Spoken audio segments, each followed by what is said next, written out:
turn the light on. I want to welcome everybody tonight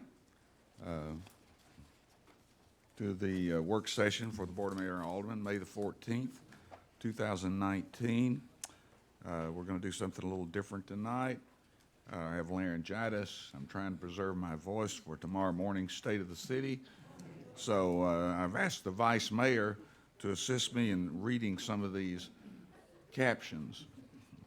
And the other item is if you plan on speaking tonight, you need to get me that speaker's card immediately because we'll be shutting those out in just a few moments.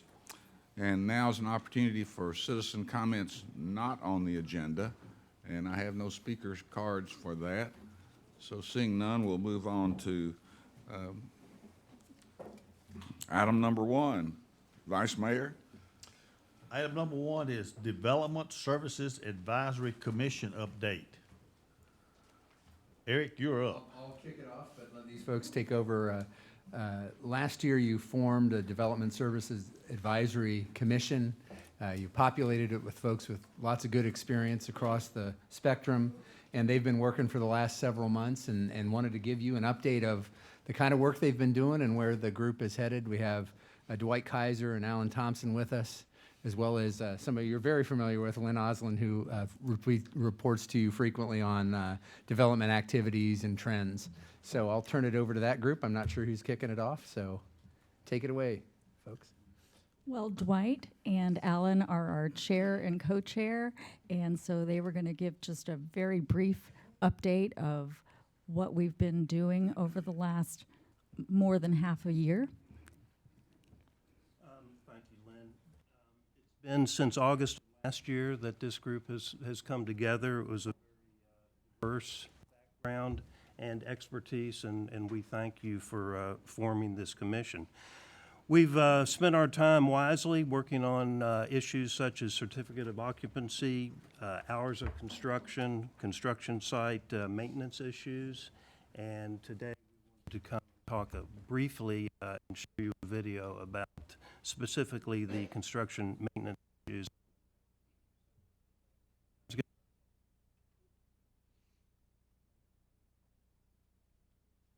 Sure, we have a PowerPoint, as you can see, on construction site maintenance. I'll just go through it briefly tonight, as I know you have a full schedule, and we'll come back with an ordinance amendment at a future date for further discussion and to clarify what we plan to do. The purpose of construction site maintenance is to ensure safe access and egress for inspectors and emergency vehicles and stabilization of the site, and to ensure that neighbors and citizens of the surrounding community are not impacted. So we have some pictures. I wanted to just give you a little bit of an example of what we see out in the field. We've got very muddy sites, debris everywhere. Oftentimes, the emergency vehicles cannot get through, or the inspectors cannot even get up to make their appropriate inspections. And then I have an example of a couple of sites that are what our intent is, where they're neat and safe and vehicles can access what they need to access. And of course, trash is not blowing into surrounding areas. People aren't driving through mud, tracking it back into their garages, etc. So we've come up with some standard procedures to facilitate our compliance, and we're going to start with a lot of communication, meaning pre-construction meetings and documenting the information and expectations that we have between the contractors and the cities, and actually placing information on the lots and in the construction site areas, because oftentimes people will be driving through and there may be a problem, but they don't even know who to contact to resolve that. So we'll have both contractor, developer, and city contact information as far as that goes. sites not in compliance. We've listed some of the resulting actions for those sites that are or will be implemented by our team. And you can see those here. And then we'll have special requirements for habitual violators, of which there are some, and we'll implement those to hopefully curtail the habitual violators. So, as I said, we'll be back in a few months to discuss this further and to provide the clarity of our policies and procedures regarding construction site maintenance. Does anybody have any questions on that?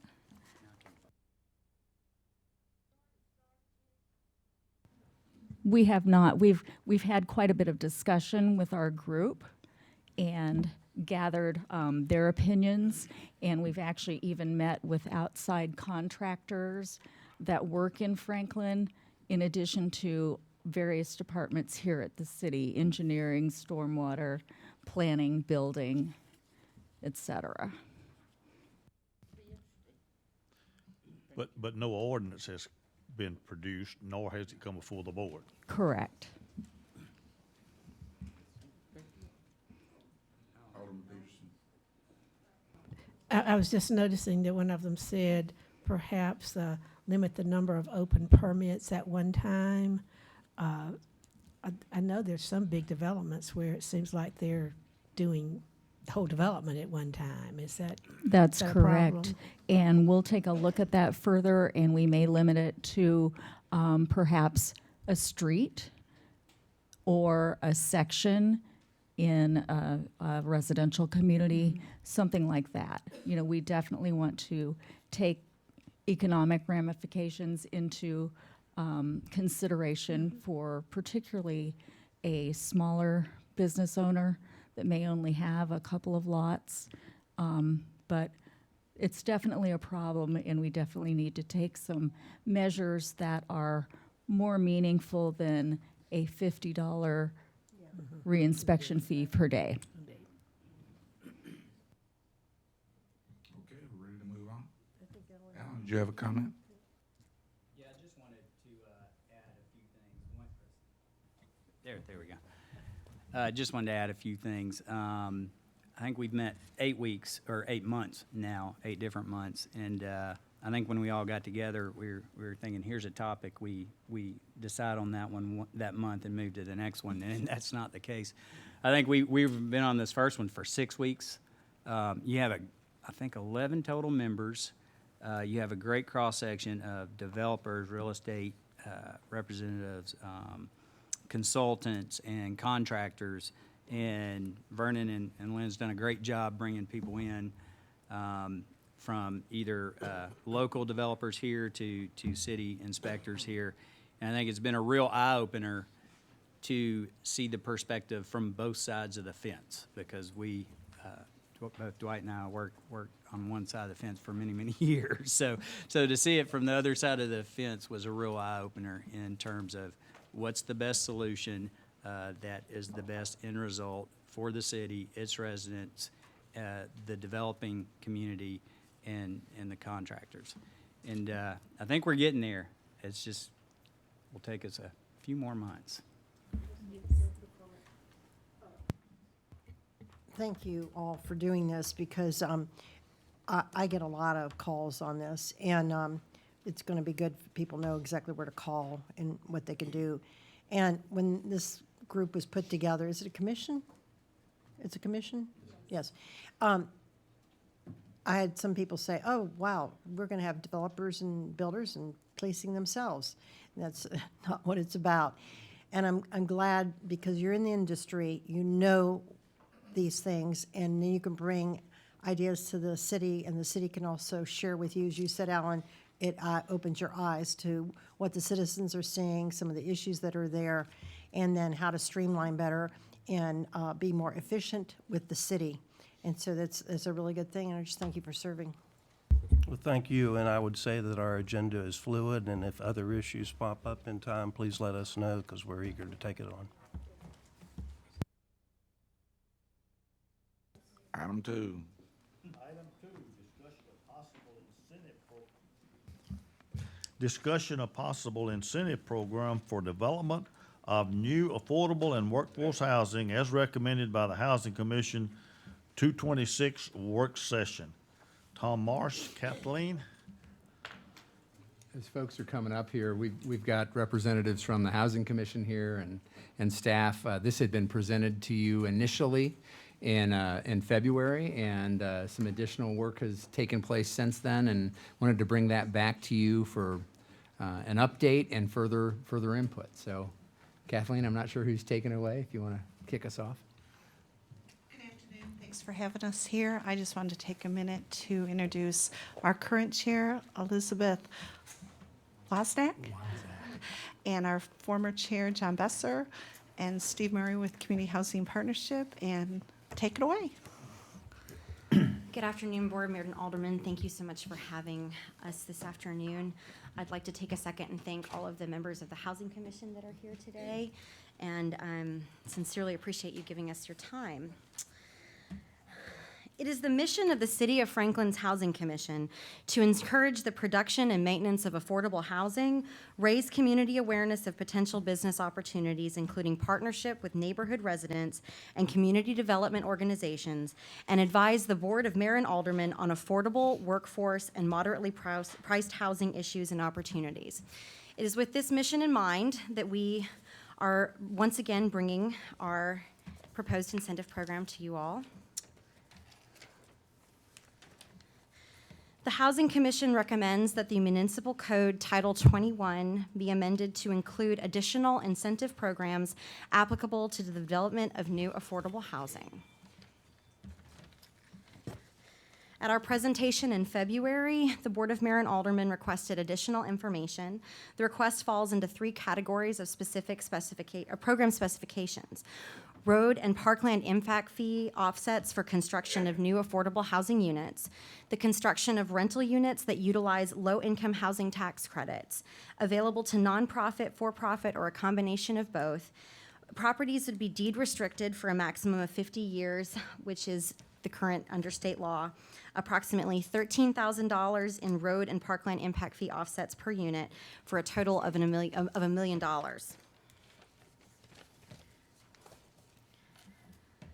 The buyer and renter qualifications. This is similar to programs used by banks, other governments, and Habitat for Humanity. And they use in-depth criteria, which may include bank statements, income tax records, and personal data. The maximum income is 80% of the HUD Metropolitan Statistical Area median income. For a family of 4 in 2018, that was $59,900. Orchestrated and monitored by a third party, Community Housing Partnership, the Housing Fund, and THDA are all examples of agencies that could do that for the city.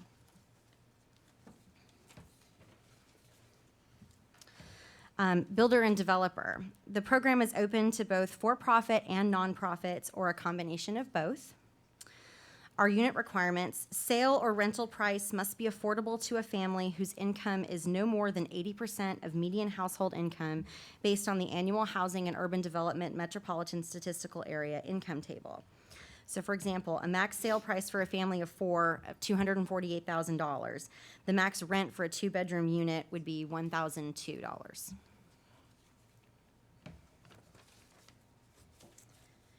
There is financial impact to this project. The Housing Commission recommends the board appropriate an initial contribution of $1 million from the, for the proposed program.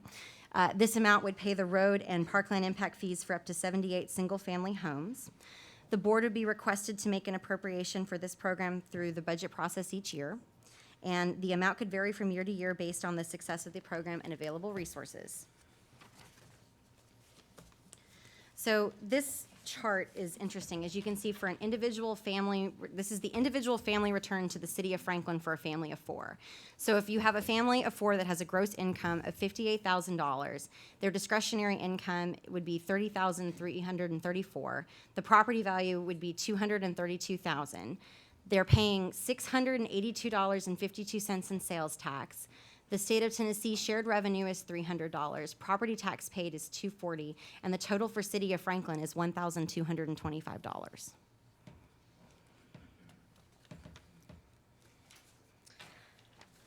Thank you very much.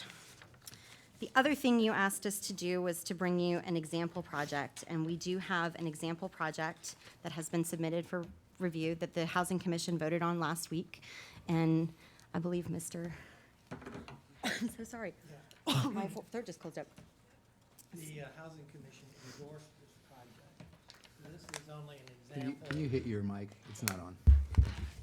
Excuse me. This project that we're going to discuss here briefly is just an example of one of many that could come before us, just to show you the impact that it has not only on the families, but also in the return to the city as well. Thank you all for letting me speak to you tonight. I know that in the Bowman meeting tonight, that you have a resolution for the Housing Authority that is essentially part of this program as well, that you all listened to in your last workshop. Yesterday, Community Housing Partnership put an initial submittal into the city to do 241 units of affordable housing for home ownership and condominiums on Wood Duck Court on the east side of I-65 off the South Carruthers corridor. 151 of those will be one-bedroom units, 90 will be two-bedroom units, and all will be for sale to families making less than $57,600 a year. Again, the initial submittal yesterday with the elevators and elevations and renderings was made yesterday after the pre-app a few days before that.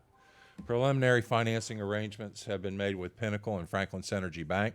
Both of them have, on this $45 million project, have given preliminary okays, along with the Housing Fund that has also given preliminary okays to do 10% of it. We intend to do them in 3 phases of about 80 units per phase over about a 2 to 3 year period. Currently, we have succeeded in getting the Williamson County privilege tax waived for $429,366. We have the Williamson County Educational Facilities impact fee waived for $275,945. And this would be a way for this to be used, particularly for what you're asking for the city, Yes. right? We have we have secured a THDA home grant for $750,000. So currently we have $1,455,311 in subsidies that have been approved for this project. The City of Franklin building permits and inspection fees under Article 21 are estimated to be $51,524 that would be waived. And THDA under the Community Investment Tax Credit on the financing would be waiving $2,382,928 in interest fees that Pinnacle would be getting underneath that program, for a total of $3,889,763 in fees and interest that have been waived under the program. So I gave to you an example of the project, which I asked the mayor to put out, which has the development plan that was put to the city, which is the site first. There's been much concern from some of the neighbors. We already have had our neighborhood meeting on what it would look like. This is our rendering. If you've seen the building at West Main Street, it is following that criteria, including on the inside as well. And you can see a picture of what it looks like. And then finally, at the end, and I highlighted it in yellow, a lot of people have trouble with this form because it goes back about 30 years. It does show you the return per family based upon income sizes, including just solely to the City of Franklin by my best estimates, as well as to the Franklin Special School District. So we're going to be asking you for $2,368,000 in payment of parkland fees and road impact fees over a 3-year period, which comes out to approximately $789,000 per phase. To match some of these other things that have been put up by other entities, including the state and the county for this project. You can see approximately what the return is back to the City of Franklin based upon the sales tax and the shared revenue and the property tax it's paid, as well as the return back to Franklin itself when you consider what's going to the Franklin Special School District as well. By the end of the 3rd year, if you include what's going to the Franklin Special School District, all of your money has been paid back. So they asked me to put this together so that you could see how this program might work. I think that you all had a pretty good perception of that from what Franklin Housing Authority brought to you, although Franklin Housing Authority's return is considerably less because the incomes are less from the families that are there, and I'll be happy to try to answer any questions for you. Yes. The timeline on this project is that the construction bidding will be done sometime by the first of the year. We expect to be breaking ground by June of next year. One of the things that we had been asked before was to bring an actual project that could show in actual numbers how this sort of incentive program in theory would actually be put into purpose. So that's exactly what this is. Do y'all have any questions?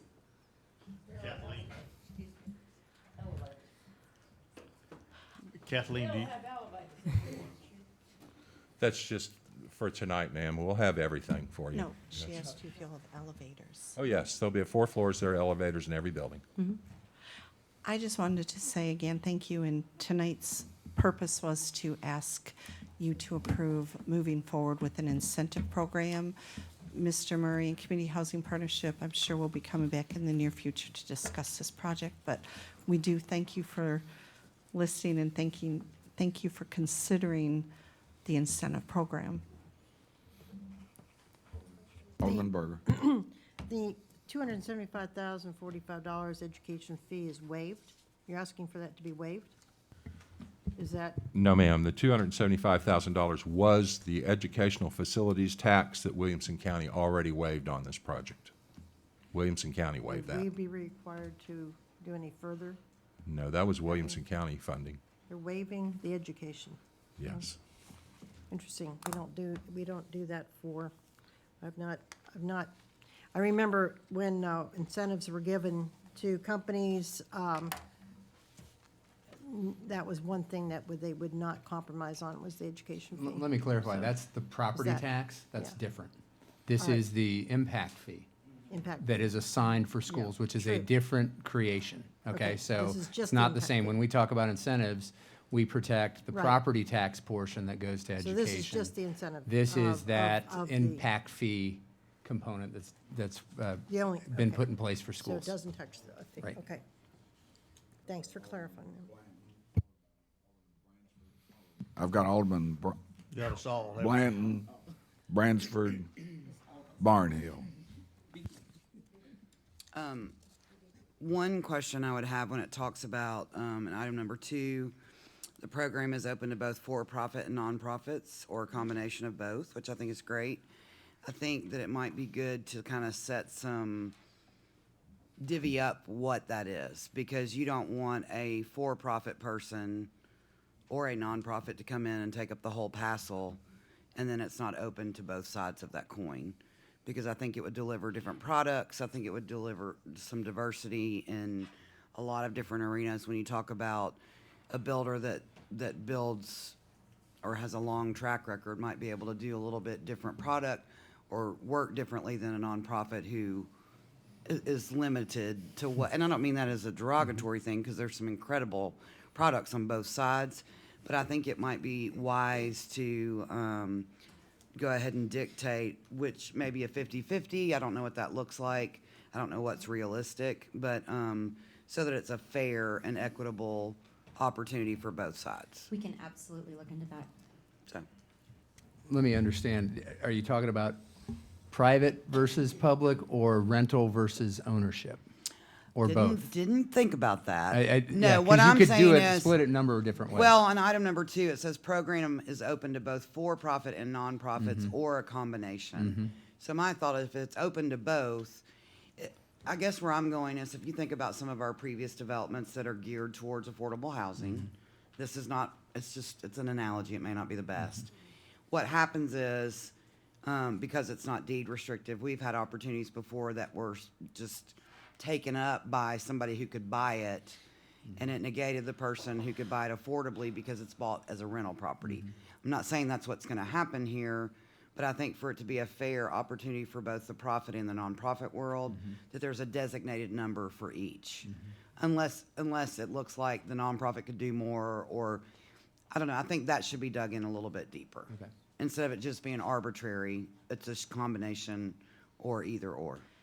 If I may, the intent was to encourage partnerships. That was the intent of perhaps bringing a developer on that may have more clout than the I like that even nonprofit. better. So, Okay. Thank you. Thank you guys so much. You all have done a great job coming back to us, bringing us something to work with. And I give kudos to the commission, hardworking folks there. I heard the word break even, and I think I need to hear a little bit more about that with your numbers. Some kind of, did I misunderstand a break even point when this will be self? So the pro formas, right now, of course, we haven't done the bidding. We have a cost estimate coming in from Conseco Group before we proceed into the heavy dollars of development after July 1st.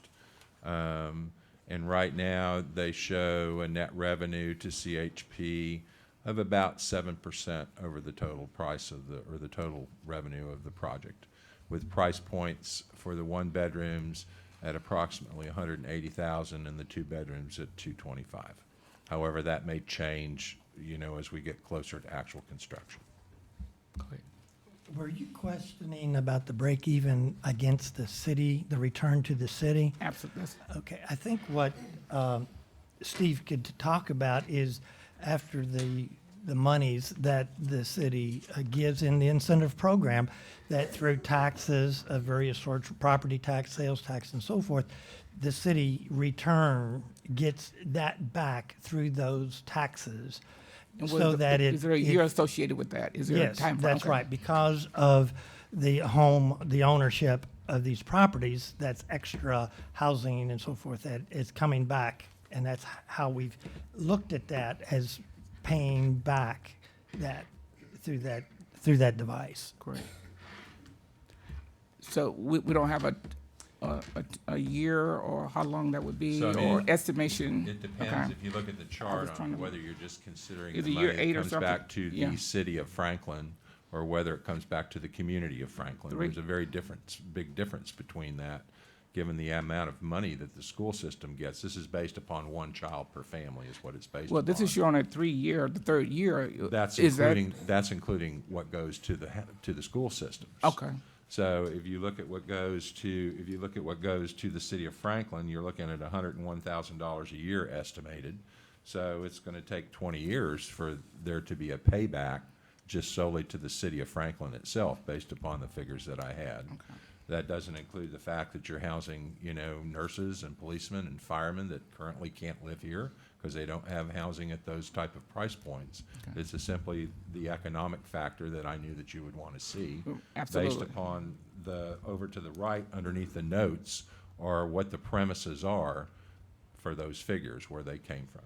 Yeah, and I also want to encourage, I heard the partnership with public-private. Definitely, I would like to see that be a major part of what we do with this. Thank you all so much. I would just add to that statement, we haven't reviewed that as a city staff, so that's a perspective that they're bringing to you, not disputing it, but I'm just saying we have not looked at that. It also doesn't take into account that there are costs associated in terms of city services to any neighborhood. And so I'd be a little bit hesitant to throw out a break-even analysis at this point without a little more in-depth. Just something we have not done to this point, but something that probably is worthy of doing going forward. What they have been doing is answering the question that we posed to you all last couple of months. So and this is and that's an what it is. example. So type we of- don't, yeah. there's nothing, This is just a sort of a brick and mortar example of how this can actually work that is also going to be before you all soon. yeah. Thank you all. My question is going to be to Eric and the financing and the $1 million they're asking for. Where does that stay? What does this group do when are they just recommending the project, and then the project comes and we're accepting that project, and that money is there to be able to allocate back to pay some of the fees that they're being subjected to? And there was one, I kept looking. I would say this, and I agree with one thing you said. I doubt if the sales tax analysis it may not be applicable, because probably what's happening, if that person is working in Franklin and not living in Franklin, they're still trading in Franklin, so the sales tax is there. So that's probably not an item that you could include in this calculation as far as a payback, as I see it. And number two, I'm a little bit confused on the FSSD tax. What, If I may. yes, you that's- may. This was intended simply as the presentation for the incentive program. The project that Mr. Murray is bringing forth will be brought forth at a separate meeting after it goes to the Planning Commission, et cetera. So that, you're right, the FSSD does not come back to the city of Franklin. Right. So I appreciate you pointing that out, and I just want to clarify once again, the purpose of tonight's presentation was regarding the possible, moving forward with the possible incentive program. And I would point out one other thing. We've already, we've already made basically a contribution of $450-something thousand into the Franklin Housing Authority's project. So if we're looking at $1 million here, another $458,000 there, that comes up to $1.5 million for this year. And in all fairness, they did give us the option of having this be reviewed every year. It would be basically an appropriation, and it could go up or it could go down. Probably would not go down, but this is an interesting scenario, because when I looked at this, we've had 5 minutes or 10 minutes to look at this. I assumed then that these numbers were the Wood Duck Court numbers. Okay, Yeah. so the numbers on the back, sheet then, third sheet. So what we were trying to do this evening, because we've had it requested, is to bring you all an actual tangible This is example it. project. Yes, of how an incentive program would work if the parkland and road impact fees were waived for an actual tangible project. So that's what the Wood Duck Court project is. The incentive proposal is to begin an ability to set up an ordinance and a policy to be able to have the Wood Duck Court project and other things that might come before you to be able to use that. So let me address what I think your Go ahead. initial question was, is if we did this, how would we do this? I think is kind of the Yes, question, the way I heard it. I would suggest, this is an initial pilot to see how the market and other potential partners out there respond. I would fund it from your reserves as a one-time expense. I would put it out there and see what happens with it in terms of how it's used, how you may want to try some elements in terms of how you apply it to rental versus ownership. And the way something like that would work is it's available, and it's used until it's available until you've used it up. It does not create an entitlement. It creates a pilot program where you've set a certain amount aside for some allocation to offset the road impact and the parkland funds on projects that hit this affordable target, which is what they've laid out for you in terms of the 80% of the median income calculation.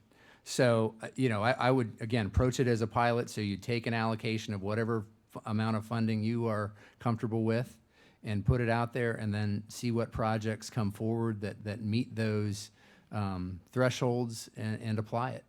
And then see what we learn as we do it. I mean, it is a pilot. It is an attempt to see what might work and help, and if these are going to be difference makers in projects that you otherwise would not see, which I think is what the intent is here, is to try to create some kind of incentive for public or nonprofit, private or nonprofit partners to step up and help deliver housing at these price points. If someone wanted to come in and do the affordable workforce housing, is it necessary that they go through this group? Is there a process they go through? There's $1 million sitting there, and somebody comes in and says, I want to build 50 affordable units and I meet the criteria. Do they need to go through this group?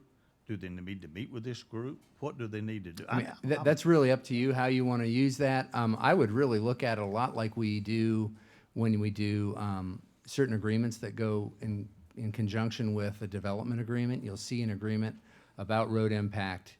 You'll see an agreement about parkland. I would suggest you have some kind of companion agreement that says we're allocating or offsetting a certain amount of those fees through this program, which is essentially general fund dollars replacing those impact fee dollars, so that you're keeping those funds whole, because we have those for a purpose to build infrastructure that we need to support the needs of growth. So you're replacing those dollars that would otherwise be paid or achieved through what a developer builds with general fund dollars to help encourage the development of affordable housing units. So that's how I would suggest you do it, so that it's clear as a project comes through what you're allocating and for what purpose. So if I'm listening correctly, we did $1 million. This project wipes out for 3 years. That $1 million per year? So it's about 780,000 per year. So 800,000 a year. And that has to mean then that we're almost committed then the next year to put $1 million in, and the following year to put $1 million in. Not necessarily, but almost. Or, You'd have to make that decision. yeah, Yeah. or whatever they're doing then, it doesn't work unless they can depend on that 800,000 for 3 straight years. Okay, all right. Alderman Speedy, then Alderman Peterson. I guess my comments are, we all know there's probably a shortage of affordable and workforce housing, and I'm going to go maybe a little bit off topic, but I guess encourage the Housing Commission to continue to even look at the houses in the 350 to 550 range in Franklin. I guess I looked at the numbers, and right now there's about 255 new construction listings in Franklin, and only 48 of those are even below 500,000. And only 15 of them, I think, are single-family detached homes. So, I know we're talking about a lot of money here for affordable and workforce housing, but I think we also need to continue to look at, zoning, density, lot sizes. Are we going to deviate from maybe what's in the zoning ordinance? Because I think if we don't, we're not even going to be able to offer too many new houses to under 500,000. And I think we're also can be a little complacent because we are in a very low interest rate environment right now. If we have interest rates go up to 5 or 6%, even these numbers, the gross income needed for even the 220 goes way up, and the 500,000 goes way up too. So, good job, but I think that's also something we need to continue to look at.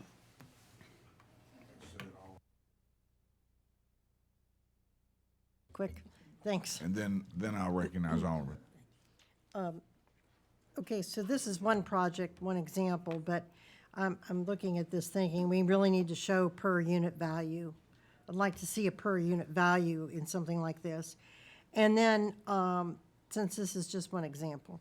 And the other thing is, if we instituted this program, we're gonna need a staff with clear rules to guide with guidelines to establish this program. I mean, we're gonna have to have that set up here in the city. So it's just something else.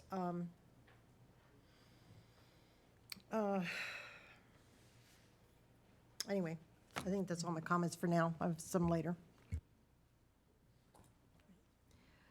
Well, I also am concerned about getting something 5 minutes before we look at it. And I had some really questions about the numbers, even on the material that we got before today. I couldn't quite understand what they were all talking about. Another aspect of this was not mentioned, and I'm not, even our little presentation was slightly different from what, we talked about today, but it says properties would be deed restricted for a maximum of 50 years. I have also a question about if they're going to be restricted, who oversees that?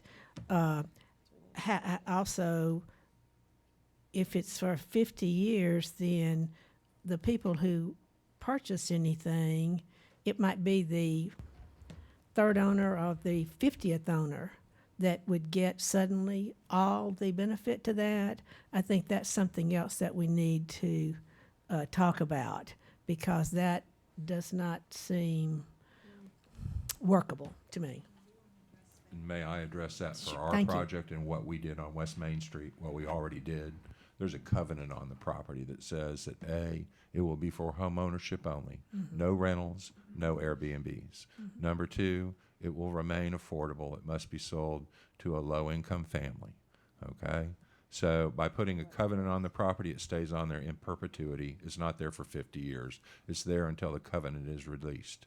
When somebody goes to sell the property, the lawyer picks up the covenant and sees what the restrictions are on the covenant, just like any other covenant, and ensures that there's an income vetting done on the person who's buying it, that they meet that criteria.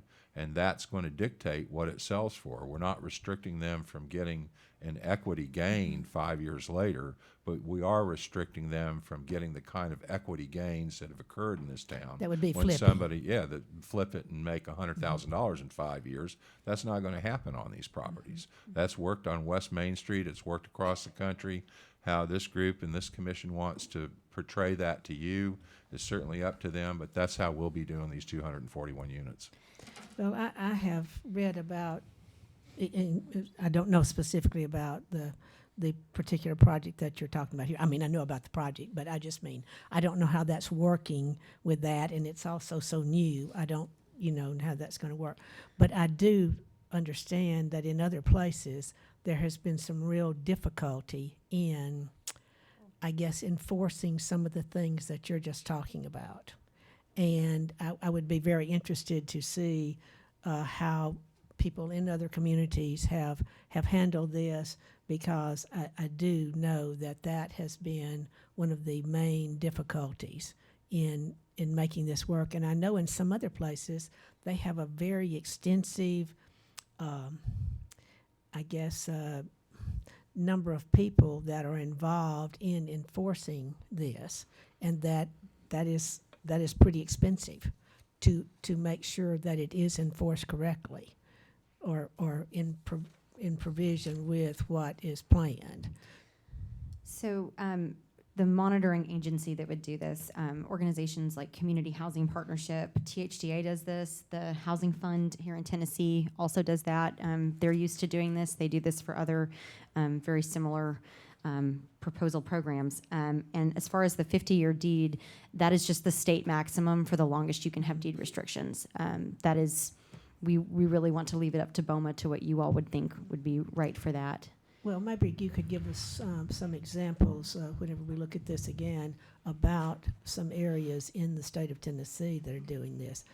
I've mostly read things about not organizations, but examples of attempts at this in other states. So I'd be very interested in hearing about other areas in Tennessee. Okay, I've got Alderman Martin, then we need to move on, and we'll bring this back with a little more meat on the bone.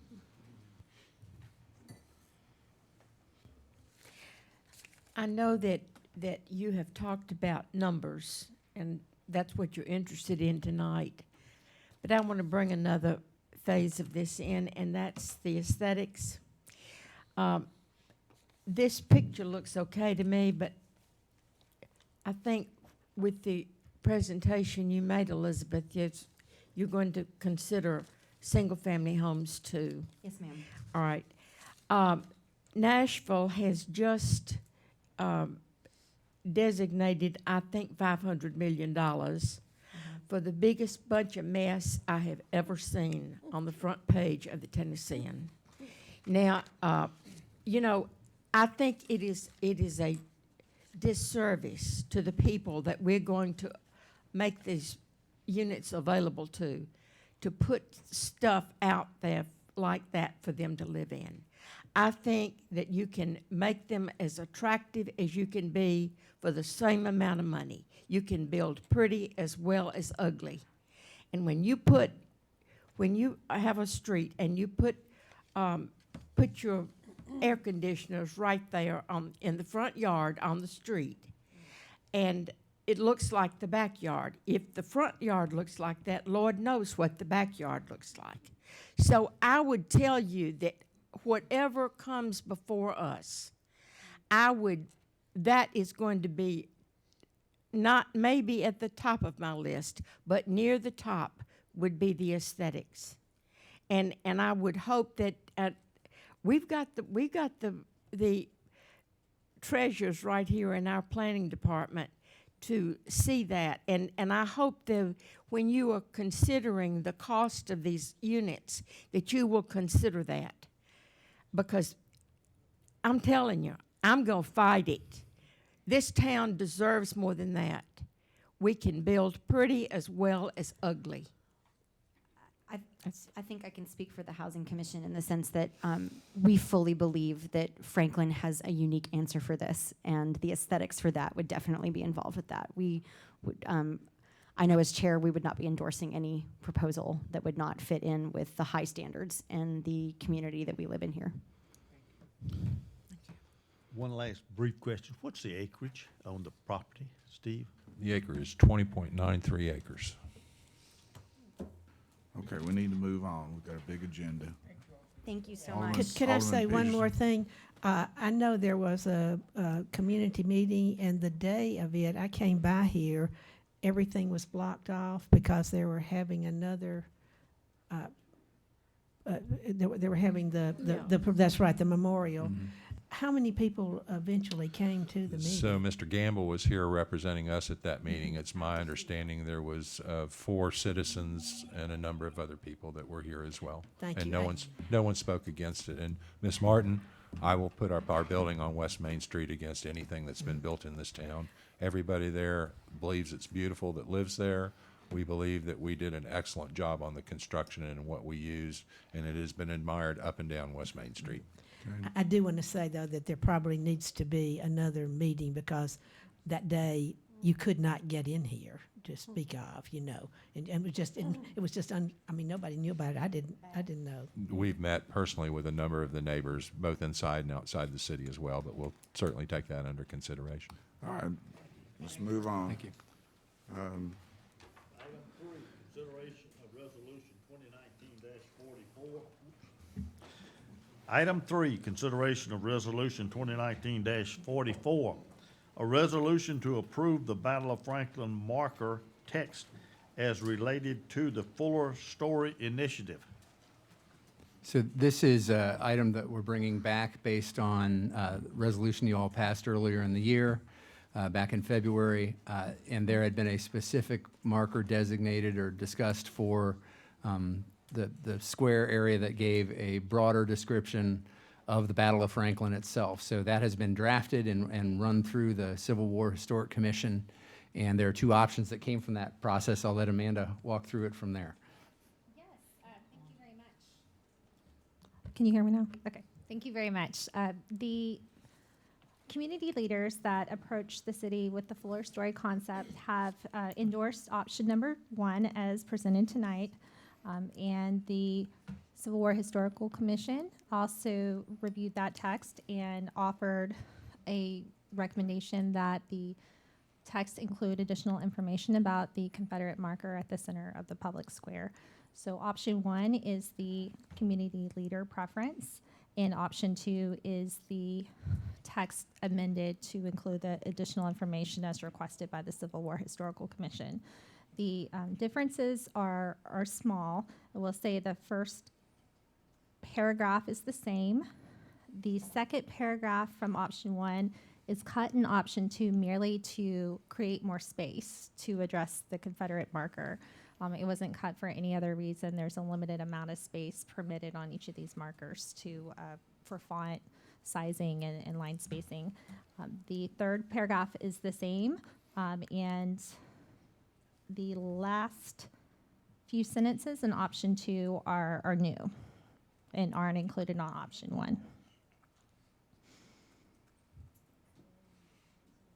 So the option 2 provides a more lengthy description of the Confederate monument and its dedication 35 years after the battle.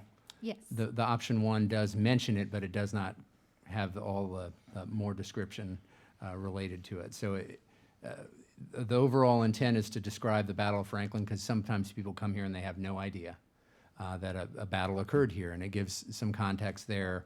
And then I believe that the question is how much you want to describe the monument itself and how it relates to the Battle of Franklin.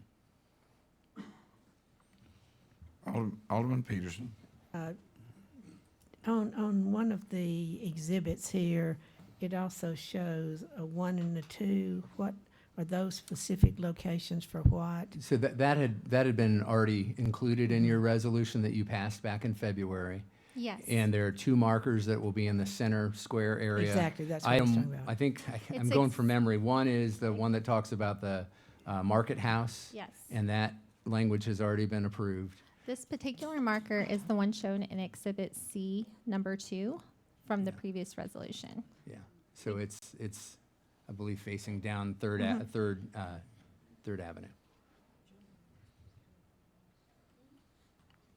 Alderman Blanton. So I was a writer in my former life, and I prefer option 1.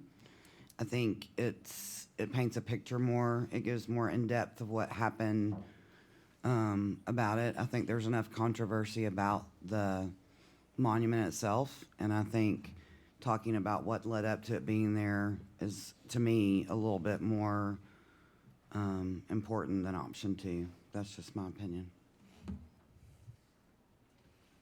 Alderman Speedy.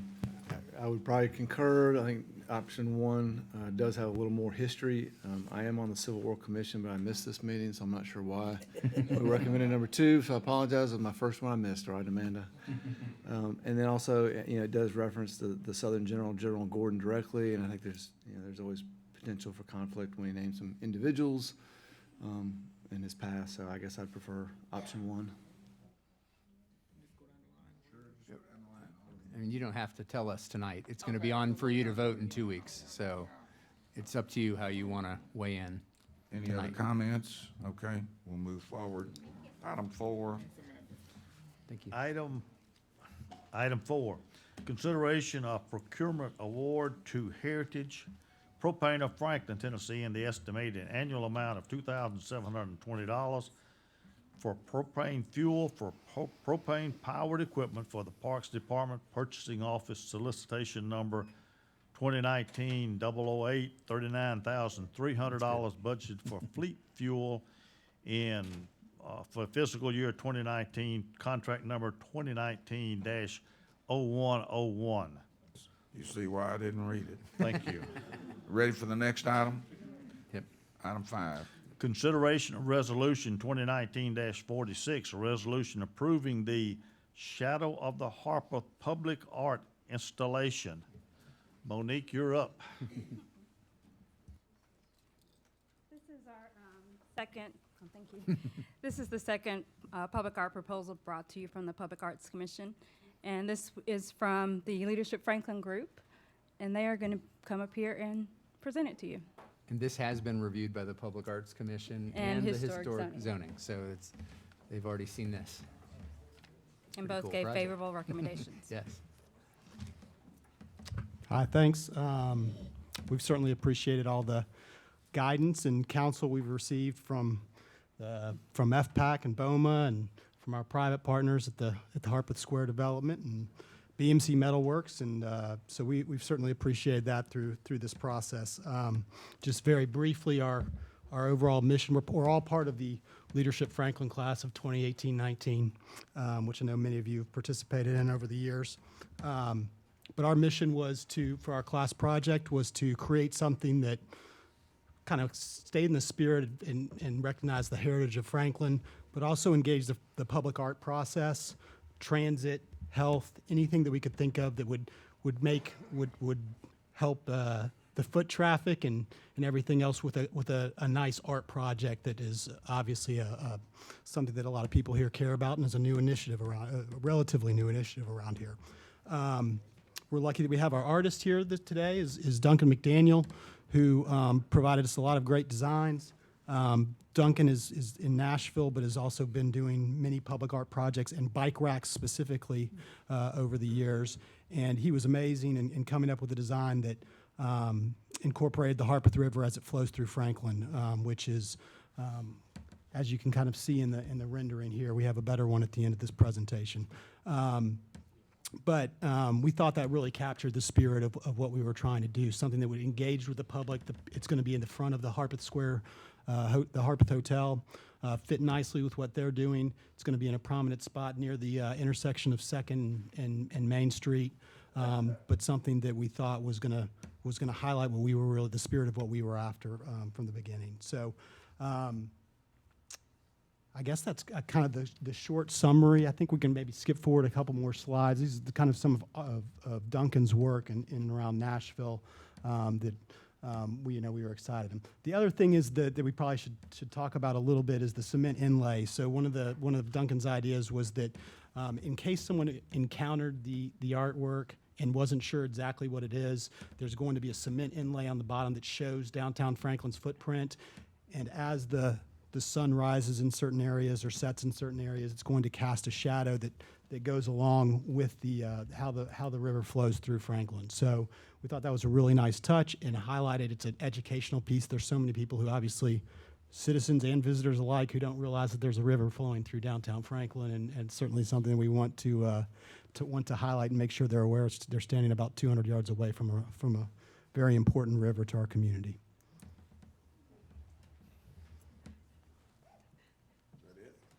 Yeah. Go on if you Got want any me questions? Looks great.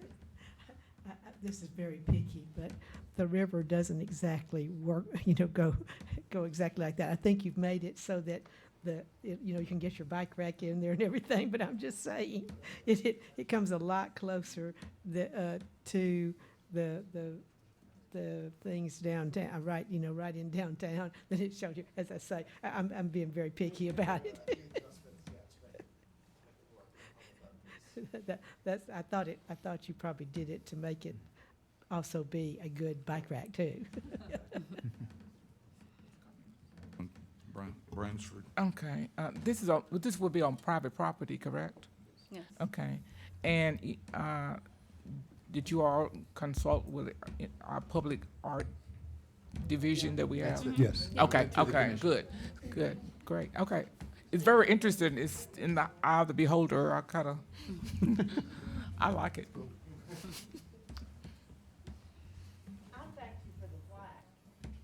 Yes. Do you want to read what's on that? Turn on the mic, please. Yeah, just hit that. The plaque says, Shadow of the Harpeth by Duncan McDaniel, a public art installation that serves as a bike rack and is a tribute to the heritage and importance of the Harpeth River in Franklin, Tennessee, commissioned by Leadership Franklin 2019. Great. Very good. Okay, let's move on. Thank you. Great presentation. Item 6. Item 6, consideration of a professional services agreement with Barge Design Solutions. City of Franklin contract number 2019-0139 for the Southeast Municipal Complex Master Plan for an amount not to exceed $998,000. So these are design services related to the park elements in the Southeast Complex, what we've referred to as this first phase, which is a $19 million project. This is the park elements themselves. There are some separate design work that'll happen with the bridge that's a part of this that comes separately from this design work. So we got the rest of our team here that can probably fill in other details, but that's a starter. Excuse me. We had already brought before you the bridge design and the dam work on the Robinson. I knew that was going to come out wrong. The Robinson Lake Dam. Hold the waterworks. DAM design. Those accompany this project to collectively develop not only the 188 acres south of the river, but also the Robinson Lake portion as well. This first phase of the project is a lot of the infrastructure, the water, getting the sewer stubbed out to where we need to get in the reclaimed water, building a roadway, and then obviously a lot of the park amenities and a maintenance building, restroom, and some concession stands. So a lot of work to be done, and we're very excited to work with Parks to help get this moving forward. We did place this on both agendas because we want to keep this project moving. So we don't always do that, but wanted to keep this, get this design work going as quickly as possible. Item 7. Item 7, consideration of interlocal agreement, City of Franklin, contract 2018-20383 between Weeps County Schools and the City of Franklin, Tennessee for the Henpeck Lane Sanitary Sewer Project. So really, 7 and 8 go together. Item 7 is the interlocal between Williamson County Schools and the City of Franklin in terms of how we share those costs. And the base sewer project is a 50-50 split, as we discussed a year or so ago. There is a further extension that is solely the cost of Williamson County Schools. They came to us later on and asked about adding that to the project, and we agreed to go ahead and include that, but that's entirely their cost. And then item 8 is the actual bid award related to this project, and we're driving to get this completed for August of 2020, so. That's right. I do want to highlight that 3 years ago, the Williamson County came to us and met with Eric, and we made a commitment to deliver the project turnkey to them. And that's exactly what we're doing. We committed to doing it in 3 years, and a lot of easement acquisition associated with that. And this is the water department and engineering and the city team really delivering on that commitment, and we're proud to move this into construction. Item 9. Item 9, consideration of resolution 2019-01, a resolution directing staff to proceed with the flood insurance rate mapping associated with Ralston Branch. Paul again. So we had discussed this previously and have received the final report related to this area, and this is really about updating information we have about flood impact in an area and whether we should go ahead and update our flood maps to reflect more updated, more current information. So that's really where we are. I think where we left it last time was to also assess if there are any projects that could have meaningful impact in this area, and I think Paul and Jonathan can speak to that as well. Yeah, Jonathan's going to pull up the flood mapping, and what it is the flood study had always stopped at a certain location. It didn't mean the floodplain just stopped there. It's just that's where the mapping stopped. And so as part of our scope of services, we went into this with the best intentions of trying to reduce the floodplain and reduce the impact on residents. And what we ended up determining was that there is additional floodplain that needs to be mapped to better understand the limits of the flooding area, and that there weren't any solutions. And the CEC memos in there, we've not had a chance to really reach out and share this with the residents, but it's something that we're going to do. But we studied 15 different alternatives, and what we generally found was when we helped improve flooding downstream, it created problems upstream at the Liberty Hills Pond. There are houses in the floodplain up there. When we tried to reduce flooding downstream, or vice versa, downstream, it made impacts on the pond upstream and vice versa, upstream to downstream, and there was no solution. The only solutions that we found were very extreme solutions. Imagine if we took that pond and put 10-foot walls around the entire thing and constructed what I would consider an unsightly flood control structure. That had some mutual benefit on both, but is very unsightly, and the cost-benefit ratio of it was not existent. There was very, very little benefit compared to the costs that we would have to incur. In addition, the HOA never would be accepting of us building that type of a structure upstream. And so the whole report is here. Again, we've not had an opportunity, and we plan to sit down with the residents that are impacted by this. None of the finished floors are located within that flood area, which is great. They can all get a certificate of elevation certificate to show that their structure is out of the floodplain. But where we left it was, is there an option, something we can do? The answer to that question is no, and the whole report is here and is documented and goes through every option that we could possibly think of or imagine. And so with that said, I'm happy to answer any questions that you have. And what Jonathan is showing here is that proposed mapping. And then we also, again, have the finished floor elevation surveyed with the proposed elevation of the floodplain, all well documented. Alderman Berger, then Alderman Peterson. We've talked about this a million times, haven't we? Yes. Two quick questions, because we've gone over this so many times, I really don't want to get back into all of that. But so the number one concern with the homeowners there was that this would put them into the having to get flood insurance. But that's really not correct, but it also could be correct that it depends on the homeowner's insurance, correct? Yes, it depends on their own insurance and their lender, is what I would say, more their lender. Right, so even though their structure is above the flood area, their yard is not, but it would depend on their own insurance company. So I just want to make that clear again, because we had talked about that so many times, and I think it's important. And some people in that area didn't want you to do this, because then it threw them into possibility of having to get flood insurance, but we really can't determine that. They will have to determine that individually. Correct. All right, and then the other thing is, remember we were talking with Mr. Davis about the pumps. Have we had any assessment on that, or maybe is that another thing we need to talk about later? That's one of the 15 options in here. It's not necessarily pumps, but it's modification to the outlet structure. It achieves the exact same thing as a pump would achieve, but there's not the maintenance of the pump. Oh. And again, there was no benefit. We either help someone, we hurt somebody. Every time we hurt somebody or help someone, it Well, negatively impacted the other side of the ball. Paul, remember though, and Jonathan, you weren't there at the time when we met with him, but remember when he said, when the rains came, if we had the pumps, you know, they only had it if it backed up.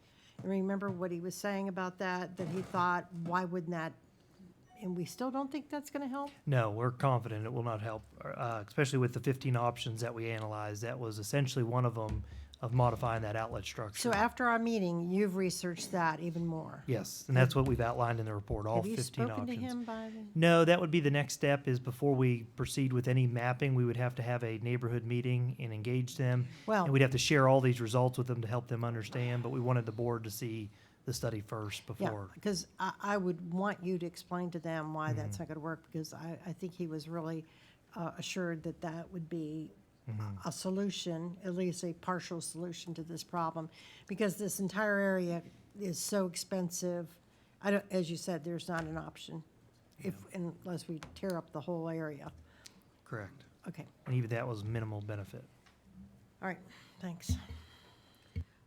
Whenever we are talking about adding to the mapped floodplain, what are the benefits of that, and what are the cost of that? And I don't I mean monetary plus, what are the pros and cons of adding to the mapped floodplain? It just comes down to broad-based awareness of emergency personnel's development, people who issue building permits, the regulatory, the homeowners knowing that they should obtain coverage for flood insurance possibly. And it's just, essentially, it's broad-based awareness. And regardless of whether it's mapped or not, we're still required to regulate off the best known information there. So we would still regulate off this known information regardless of whether we map it or not. Well, I can understand that, but how much is it going to cost just to go through and get the elevation certificate to say that their house is not in It the really floodplain? depends on the surveyor. I would imagine it's $2,000 to $3,000 max. It's not a very difficult process. Probably you could do it for significantly cheaper than that. I'd say it varies anywhere from up to $2,000 to $3,000 is what I would guess. And that's not including the situation where perhaps the owner's insurance might require flood insurance. No, it doesn't include whatever the lender requires of the property owner. Well, I have somewhat of a concern, and that was a concern that was mentioned. I've been to a couple of these meetings that, but who, other than understanding that they're close to water, which they know already, I'm not sure I understand. I know there was something about it might be beneficial to the city to add to the floodplain? What? The only benefit to us is broad-based awareness of emergency personnel and regulatory, and again, we know it.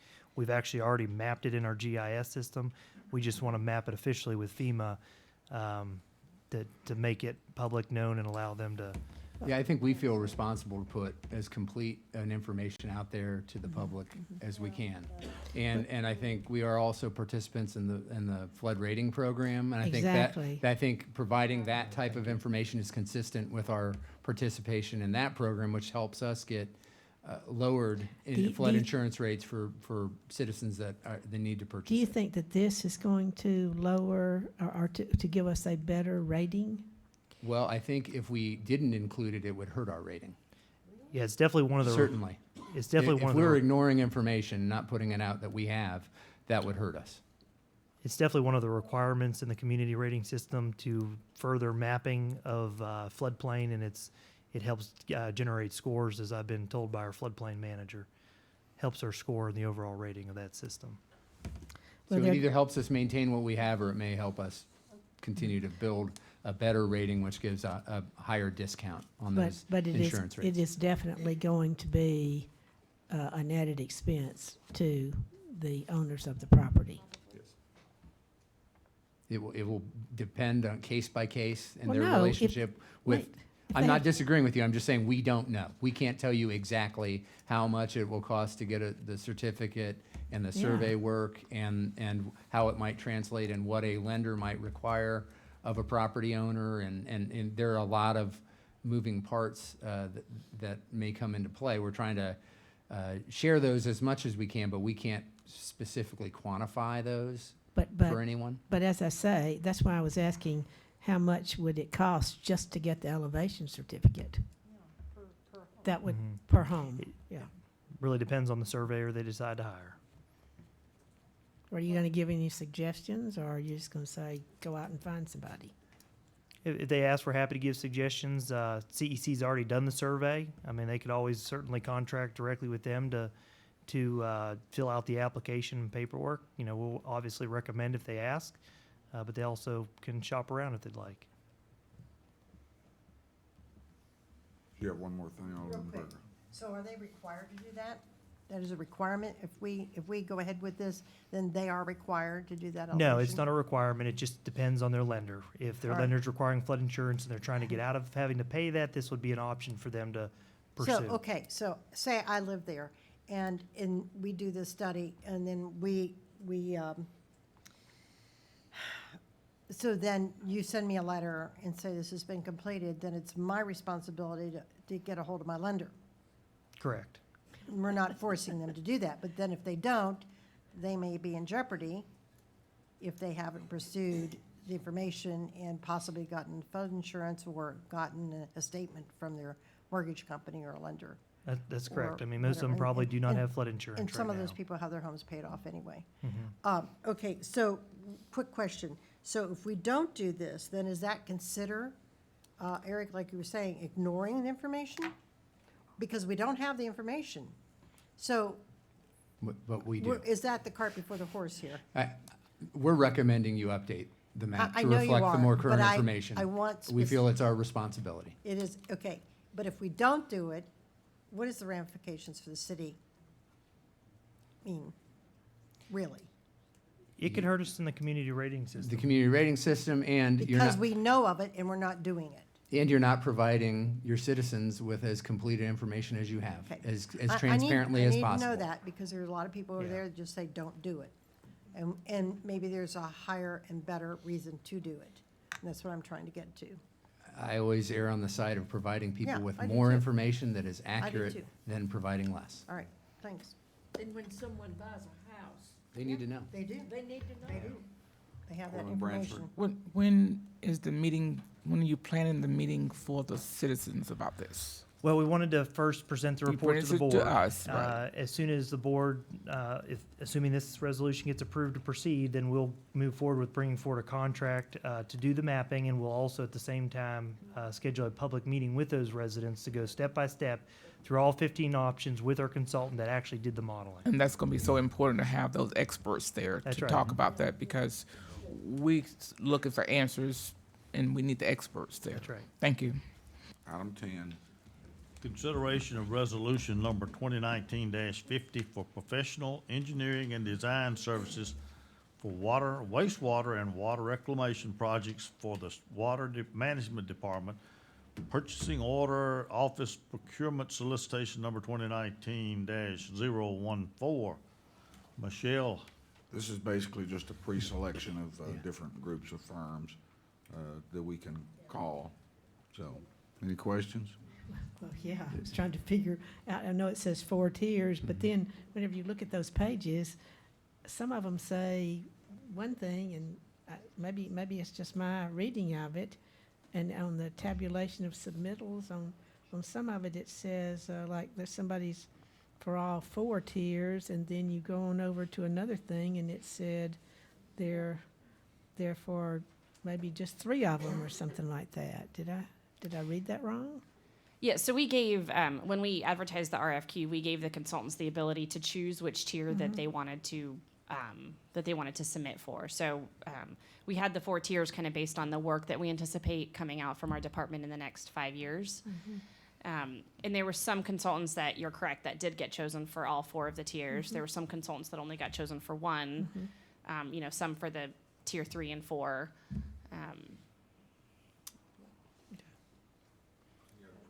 Are there any scenarios where somebody submitted for a tier and we did not select them for the tier they Yes. offered for, That is right? correct. I mean, that's Yes. clear in there, okay. Yes. Yeah, so this was not cost-based. This was just qualifications with resumes and local presence and, In fact, we're not permitted to consider cost. At this stage, all we do is identify that they have the qualifications to do that work, and that's the assessment that we did with each of these firms relative to those 4 tiers. And then our staff will work with a specific project in identifying who's the best fit to do that work. And so, it will provide us a more streamlined opportunity to bring on qualified services more quickly, and also identifies that we've got multiple options to do some of this work as well. right. Item 11, we're going to defer that one to another time, to be determined. Item 12, Item 12, consideration of ordinance 2019-08, an ordinance to rezone .5 acres from civic institutional district to general commercial district for the property located at 420 Bridge Street, establishing a public hearing for June the 11th, 2019. First of 3 readings. Yeah, thanks. This is a pretty straightforward rezoning request. The property's in the Fifth Avenue North design concept, and general commercial is supported by that design concept. The property you can see is adjacent to general commercial, and the entirety of the general commercial zone there is also within the Fifth Avenue North design concept. So this really mirrors everything that's a part of that design concept today. For anyone unfamiliar with this is the old J.L. Clay Senior Citizen property and parking lot. Alderman Martin, you're recognized.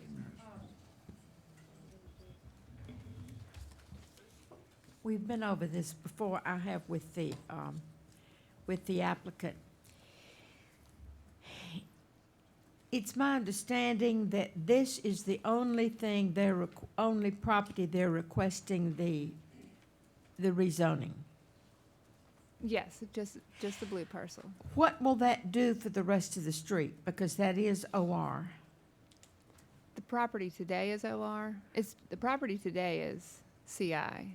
Yes, the properties to the right, to the north, are OR.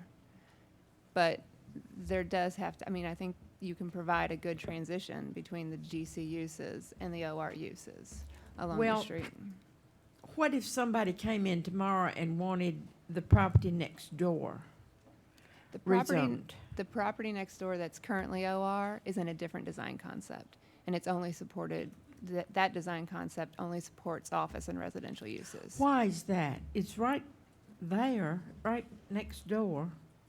Well, there was a study on the Fifth Avenue North area, and so that design concept mirrors what we studied in that study. Sorry to say study too many times, but and I think, just based on what I know of Envision Franklin, that we mirrored the existing uses on the street with the design concept for that area to essentially keep the uses remaining that are there today. Does that make Well, sense? I'm sure that the applicant is delighted about that, but I'm concerned about the rest of the street. Usually, if the first house on a block changes, it goes right down the street.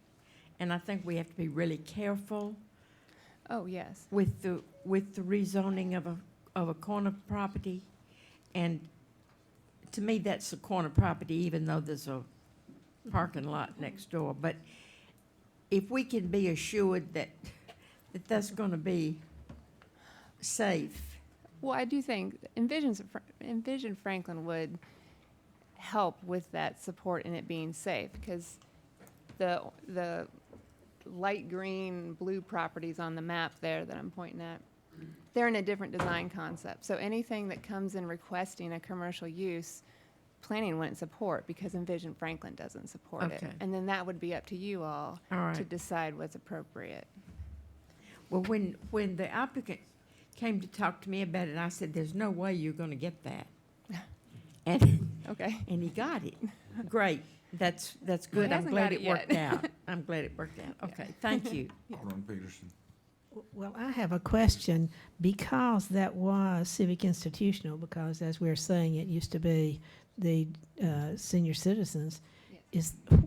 What was the reason that it wasn't included in the design concept? Because it seems to me, as Alderman Martin said, that it looks like that should have been in the same design concept as the other things on the street there. Sorry, maybe I wasn't clear. The property in question for rezoning is in the Fifth Avenue North design concept. But I'm just saying, but the rest of Bridge Street, the rest of the block on Bridge Street is different, right? The rest of the block is, yes. So I'm saying, I'm kind of Why surprised. was it, why Yeah. wasn't it in the OR design concept? It was owned wanna by the look at- county. Exactly. It was owned by the county. It was I owned- think owned by also the as they county. looked at how they developed that area, you see how that property's in the back, it kind of has that landlocked area, even though Sure. it's It's it's a parking parking lot. And as you, as. But it's got an easement to go back Well, to that. And as the study looked at how to develop that area, I think it helped the overall design of something conceptually larger and more mixed use to consider this property as well. Am I saying that right? Yes. So- Okay. so- The area that you see in the blue. The area that you see in the blue is part of the Fifth Avenue North design concept, which was that special CPAT study that was done a few years ago. And it included all those properties along Fifth Avenue North Sure. that had been developed prior to floodplain regulations. Some of them were vacant, and there was a desire in the community to allow more flexibility in the redevelopment of those properties. This is one of those, that the county moved their facilities, and so it opened up to the private community to be able to be redeveloped or developed further.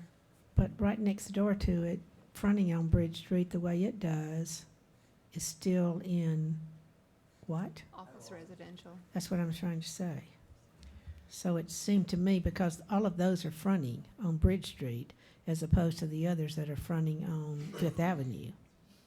I mean, it's just, Yes, we looked at the parking lot as a reason to include it in the Fifth Avenue North properties, because if that area redevelops as a whole, that parking lot is really important in the overall ability to redevelop that area. It's a judgment call. no, because as I say, it fronts on Bridge Street the way all the rest of them do. So it seemed to me, I know the reason that was originally, well, CI, you know, and that, so it wouldn't necessarily have to fit. But now that it's no longer wanting to be that, it just seems like it should fit everything else that's fronting on Bridge Street. I mean, it seemed to me that would be the reasonable thing. I think the parking lot is the thing that makes it make sense. Mayor, one comment. And I'm not gonna get beyond where we are, but this whole area, even the purple or whatever you wanna call it, when somebody says, this is a corner lot, this is not a corner lot. Now, the strip mall is a corner lot, but this is not. And the development concept on this, at some point in time, I would see all of this be tied together and developed, and the strip mall possibly going away along with this property here. That's the significance of what this is right now. And, you know, but it never has been a corner lot.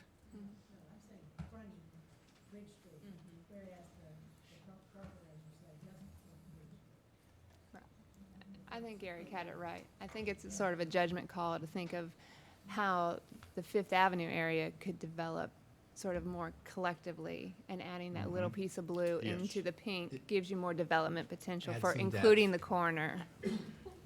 Now, let me ask though, you really can't get from the pink over to the parking lot, can you? I didn't look at that. I don't If it think you. redevelops, you could. Not as You- it is today. Okay, okay. Yeah. But I think we've seen some of us have seen some scenarios where that whole Hillsborough Road was redeveloped. and Correct. That parking lot in JL Clay was an important component, and someday that's gonna happen. We'd like to see it happen now, but it's, Plus the old daycare center. That building's been torn down. Right. So yeah, I see all of that together, not just the parking lot itself, so. okay, we'll move on. Item 13. Item 13, consideration of ordinance 2019-05. An ordinance to rezone 4.82 acres from light industrial district and neighborhood commercial to general commercial district for the property located at the northwest quadrant of Downs Boulevard and Columbia Avenue, 1504, 1536, and 1540 Columbia Avenue, establishing a public hearing for June the 11th, first of 3 readings. Thanks. Again, this is a straightforward rezoning. It does not come with a plan. It's a series of properties that want to rezone to general commercial. All of the properties highlighted here on the map are in the neighborhood and mixed-use design concept. And staff supports the rezoning because along with the Columbia Avenue overlay on these properties, staff feels that the uses along with the design intent of the overlay is appropriate for this corner. Item number 14. We'll do 14 and 15 together. If you could encapsulate those comments just a bit. All right. Vice Mayor. Item 14, consideration of ordinance 2019-07, an ordinance to rezone 14.88 acres from specific development variety district to specific development variety district, or variety SDX 2.02 district for the property located on the northwest corner of Murfreesboro Road and Chester Stevens Court. Item 15, a resolution approving a revised development plan for Civil Grace PUD subdivision, Fountains of Franklin, for the property located at the northeast corner of Murfreesboro Road and Chester Stevens Road.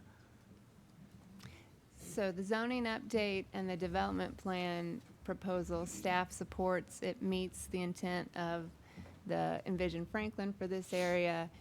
The only changes are that 3 single-family uses are being switched over to cottage units, the same cottage units that they have on the site today. And there's some internal additions to the memory care unit. They're adding square footage there. So overall, we support the project. Item 16, 17, and 18, and 19.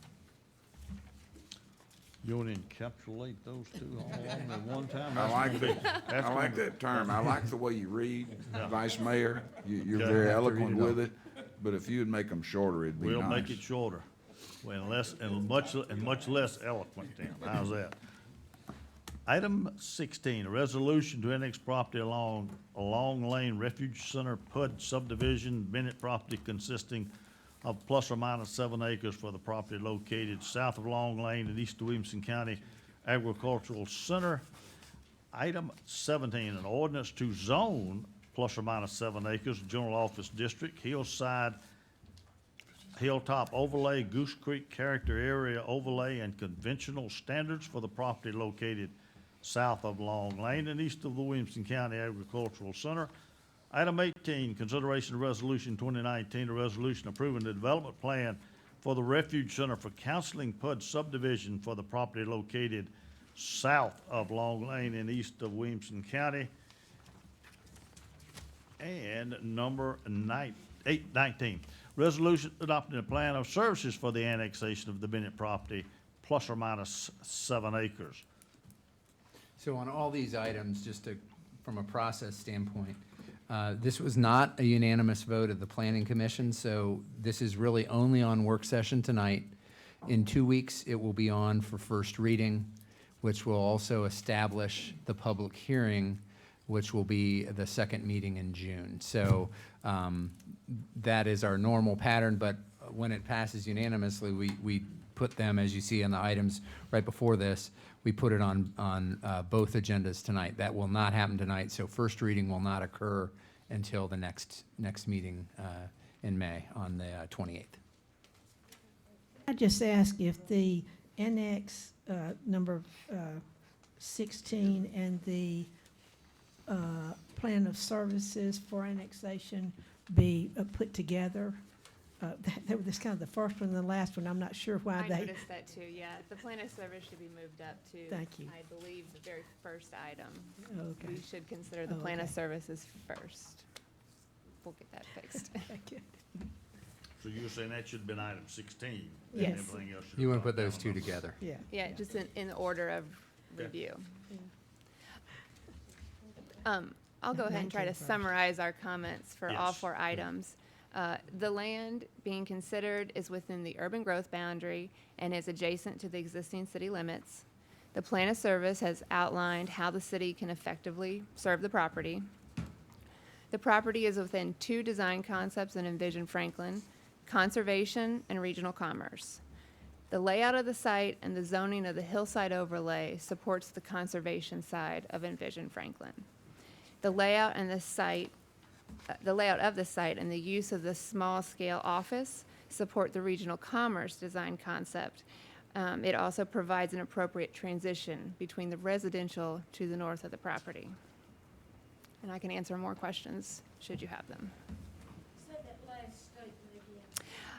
Staff feels that the use of a small-scale office appropriately transitions from what could be developed to the south of this property and to the residential north of Long Lane. Any questions from the board? If not, we'll Oh, well, ask the applicant. Go ahead, Alderman okay. Peterson. Now, I was just going to ask about Go ahead. the plan of services first. Would that be what the city is planning to do? So it seemed to me that would need to be one of the first parts that we talk about. It may be okay for you to, Do you Have have them. specific questions about it? yeah, I had a couple. Okay. We can I talk. mean, okay. Sorry, I wasn't really thinking that we were going to do it exactly this way, but one of them had to do with the elevation of the water tank, because this is going to be served by Mill Crofton, and the elevation of this site that was mentioned as one of the concerns, maybe by the fire marshal or something like that. As I say, excuse me for not having it. Yeah. I'm gonna have to lean on engineering for this. I don't know the specifics of the water tower. Actually, it sounds like Greg's able to answer this, but the concern would be a fire flow test, and I'll let Greg speak to it. And that's been completed and submitted to the city of Franklin, showing adequate water pressure and flow. And that would be the major concern. If we can provide fire suppression, then we can provide everything else. And it's Mill Crofton providing it, so. Well, I guess the other thing about the sewer, it would also be a part of what, With the sewer, I believe there's been 3 proposals on how to get sewer to the property, and I think the city's confident that at least one of them can be sufficient to serve the property. I'll talk about that briefly in my very short Sure, okay. presentation. Okay. Thank you. Anybody else? Alderman, go ahead. How much time do you need, Greg? Oh, Because I just- want to be fair to the citizens that are here too, as far as 3 or time 4 limit. minutes at most. How much? 3 or 4 minutes. 3 minutes. 3 minutes. If you'll turn to the second page in the 8.5 by 11 packet that I handed out, this documents 3 maps from Envision Franklin. The first map is the corridor map shown on the left side of the page that shows the magenta. This identifies the area considered as regional commerce.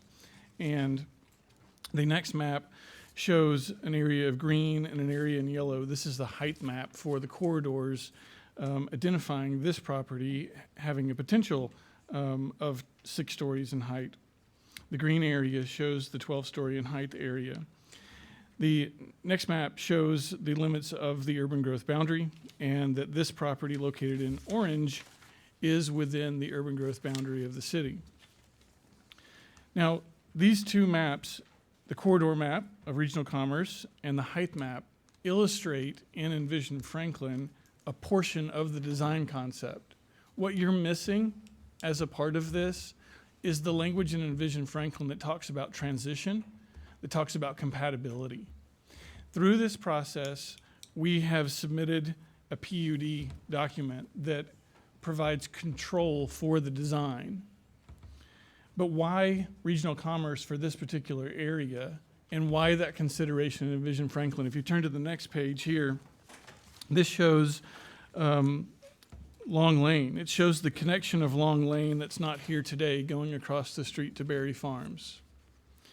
It shows that Long Lane eventually will become a 3-lane collector road. It shows Carruthers Parkway going south and Goose Creek Bypass extending over to connect to Long Lane. This regional infrastructure changes the dynamics of potential future development in this area. There needs to be a transition of commercial from Long Lane to the south that really sets the stage today for what future development to come would look and feel like. To have additional residential developments fronting onto Long Lane that will be a 3-lane collector road as traffic continues to increase on that road might not be the right decision today. And so consideration of regional commerce to have businesses that fit appropriately in the context of what's established on Long Lane is really what we're trying to do through this effort. If you turn to the next page, then you'll see our concept plan. In the development plan that's been submitted, we have commitments in our PUD. Number 1, there will be a maximum building height of 2 stories. Number 2, the setbacks are significantly greater than what's permitted currently in general office. We are maintaining 80 feet from Long Lane. We're maintaining 66 feet from our rear property line. You'll notice here on the rear property line, we're a total of 166 feet from structure to structure adjacent to our neighbor. We're committing to tree preservation along the buffer lines, and where are no trees today, we're committed to planting those. And we submitted a landscape plan in the development plan showing exactly what we're going to be doing from a buffer for the landscape buffer. So that's a little bit unusual in a PUD that we would go to that extent, but we wanted to commit to that in our development plan. We're committing to screening the parking areas. And in addition, we're going to have full cutoff lights in the parking lot. And what that means is that there's a dome over the light where you can't see it staring at the field, but the parking lot is still lit up. So it further eliminates and reduces light pollution onto our neighbors. We're committing to, we did a traffic study for this site, which is a little unusual because it's not required by the city of Franklin to do a traffic study, but we did. And the traffic study confirmed that a turn lane on Long Lane is not necessary. And why is that? And I would like to bring your attention to this second sheet here. The length from the crown of the hill on Long Lane toward the Refuge Center driveway is a total of 593 feet. And that's from the crown of the hill to the driveway. That's the entrance right there of the refuge center. That distance is 593 feet. Looking at AASHTO standards, which is what the City of Franklin Engineering Department uses to determine horizontal site clearances, we need a distance of 360 feet. If you're traveling at 60 miles an hour, you need a total distance of 570 feet to safely stop the automobile at that rate. We are still beyond that distance. So this distance from the top of the hill to the driveway meets and complies with the AASHTO standards for safety that the City of Franklin Engineering Department uses when it evaluates roadways. Well, we understand that there's still some concern about safety, so what we're doing is we are, and Amy is committing to, building a right turn lane that allows people who are slowing down to get off into the right turn lane before they enter into the parking lot. That's not a requirement of Franklin, but Amy is trying to be responsive to concerns and items that she's heard. We're committing in the PUD to no overnight stays and no pharmaceutical sales. Those have never been a part of our plan. If you turn to the next page here, we're showing the elevation of the building along Long Lane and the preservation of the hilltop overlay over on the right side of the page. On the left, on the next page here, we're showing the distance, and Mayor Moore, I believe you asked about this in the workshop. What is the distance, and what does it feel like from the existing house that's along our rear property line in relationship to our proposed architecture? You'll see here that there's a distance of 100 and, I believe it says 160, it's actually 166 feet between structures, and that building is slightly elevated, so from their vantage point, what they'll see is the top elevation of the architecture, so they won't see the full 2 stories of the building. The Refuge Center actually sits lower in elevation. If you'll skip forward to the next 2 pages, this is the sewer map here. After meeting with engineering, we did discuss that option A would direct gravity flow to a manhole that's at Ladd Park.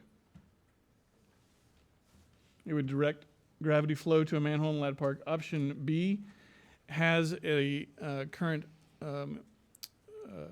recorded easement to the rear property line. However, there is no recorded easement on the dogleg of the sewer to the right. Option 3, which is probably the more likely option, is a sewer line that gravity flows all the way over to the Moss PUD. And there is a manhole there that we can attach to.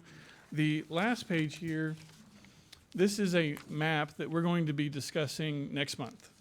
This is a graphic depiction of properties that have either already filed for annexation or the owners have already signed an affidavit to file for annexation. There's a bigger discussion here, but what I want to point out is that properties A and B that relate to the sewer alignment I just showed you for the Refuge Center, those 2 properties have already filed for annexation in the City of Franklin. Those are going to be coming up for discussion at a workshop probably at the end of June or maybe the 1st of July. But the reason that's relevant is that that's one of the options we're showing you now as option C on the sewer plan. And these 2 properties have already filed for annexation. Now it's just a matter of having that discussion and talking through that. But it is a real option. It is a gravity option that provides additional sewer for more properties than just the Refuge Center. Sure. Which? Okay. Refuge Center's up there in the corner. Yeah. All right. What's the gray area? Like that backwards shape of Utah. Is that the hill? Those are just properties that Other properties. have not requested annexation yet. No, it's not. It consists of 2 properties that are currently not considering annexation. Where is the hill? It's right behind, yeah. It kind of encumbers all of that property, crosses over the line right there. All right. This is the hill. All right, okay. Thank you. With that, at the Planning Commission, I stated that I was not aware of deed restrictions or covenants on the property. I am aware that recorded with the deed of the land, there are 4 covenants. And I misstated. I actually was confused when I said that at the Planning Commission. I have seen these. I plan to go to the Planning Commission this month and state that on record that we are aware of these. We believe that we are in full compliance with the restrictions. Number 1, no residences shall be built on less than 1,800 square feet of living space. Number 2, no junk cars. Number 3, no mobile homes or modular homes. Number 4, no swine or poultry. So we believe we are in compliance with those. And happy to answer any questions that you may have. Any questions for Mr. Gamble? This is the recorded deed of the property. Those are the listed deed restrictions for the property. Okay, we ready to hear from some citizens? Yes. I do know that we have this large packet, which I don't think they'll get 60 seconds through this one. So whoever's doing this, I'll give you a little bit longer. So we're going to try to stick on 60 seconds, though. You said the restriction was 1,800 square feet for. For a residential house. And what's the Living square, space. what is the, well, okay, what is the square footage Says- basically of your? No residence shall be built with less than Yeah. 1,800 square And feet of your- living Your space. proposed square footage will be approximately what? Approximately 15,200 Okay, thanks. square feet. Keyword there, residence, keyword, that property is currently zoned as residential property, and those covenants are within a residential set of property.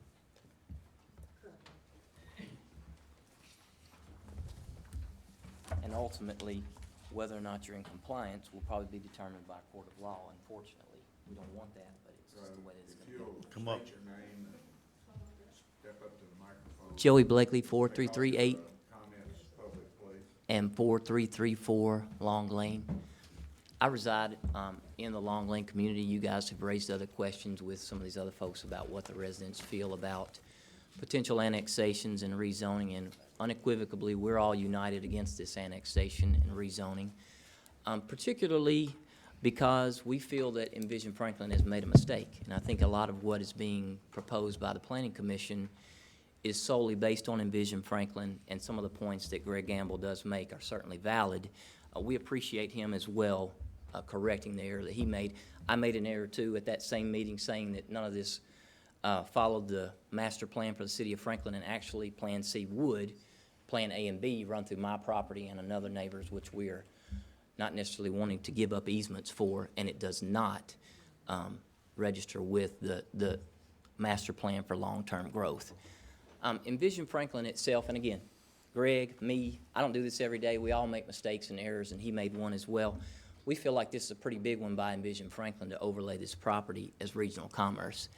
The reason we feel this way, and the reason this is somewhat backed up, because Ann Peterson, who is the lone BOMA member who is on the Planning Commission, has resoundingly voted against all 4 of these resolutions at the Planning Commission, which is why we're here today at the Planning Committee meeting. The reason she has done so, and the reason I brought these bigger boards up, is I want to maybe explain a little bit about where maybe her thoughts might have been, but certainly where we see it as residents in this area. So this is a, and again, it's going to be hard for me to get to the microphone and do this at the same time, but this is a blown-up map of, this actually is Greg Gamble's map from one of these resolutions off of Envision Franklin. So what I want to make very clear, first of all, is that this land here and all of that land is in the county right now, including the ag centers in the county, regardless of what might happen to it in the future. So there is a sliver of city next to it, but most of this land is county land. So you'll be annexing something into what we consider to be a little bit of a horseshoe right there that's not surrounded by property that currently is in the city of Franklin. With that, though, what I want to make very clear is this part of the map. So I don't know if you guys can all hear me or not. I'll try to be as loud as I can. So the hilltop overlay is a big part of the city of Franklin. Obviously, you guys don't want trees and all the forestry being cut down on hilltop overlay, and that's where we find ourselves in this position. Two reasons. Number one, we as residents don't feel like Envision Franklin was very well put out to us, so we would understand when property across the street is potentially being overlaid as regional commerce when we bought into a residential area. Certainly the folks in the Blanche Moss subdivision who are right here in these 5 parcels don't feel that way, because now one of the residents who owns this property is trying to get it converted into commercial property or general office or whatever you guys want to call it. With this overlay, what I want to make very clear is this property is selling right now at around $430,000. It's only going to have about 3 acres of operable space for somebody to actually utilize in a development opportunity for commercial. I want everybody to understand something about this map, okay? When you look at this, these are the actual houses that are on these pieces of property right now. They're homes that people have invested in. And right now, if they try to sell their property for that same amount, which is gonna be the going rate after this transaction may take place, they're gonna lose a $1 million piece of property down to about a $500,000 piece of property. You guys are in here talking about $2.5 million for affordable housing. These folks are gonna lose, or $1 million. These folks are looking to lose $2.5 million. I live over here. I'm not gonna be as affected, but I wouldn't want this to happen to my neighbors. I won't allow any easements to come through my property for the sewer on Plan A. Other residents have signed a document saying they won't allow it for Plan B as well. All of us are in agreement that this was an error of overlay. We know that it is. Here's the reason why. Right here in front of you. Their property is only gonna be worth that little bit of acres that someone can develop on if it has to turn commercial. It's an unfair overlay. And Greg didn't know that there were covenants. You know why he didn't know? He had an attorney dig in to find out whether or not there were covenants, and they missed it. Envision Franklin missed it too. They didn't realize that this was a residential subdivision that was established in 1997 by Blanche Moss, so, quite frankly, so they could have a nice estate set of residences. And it was before the urban growth boundary and before Envision Franklin was enacted.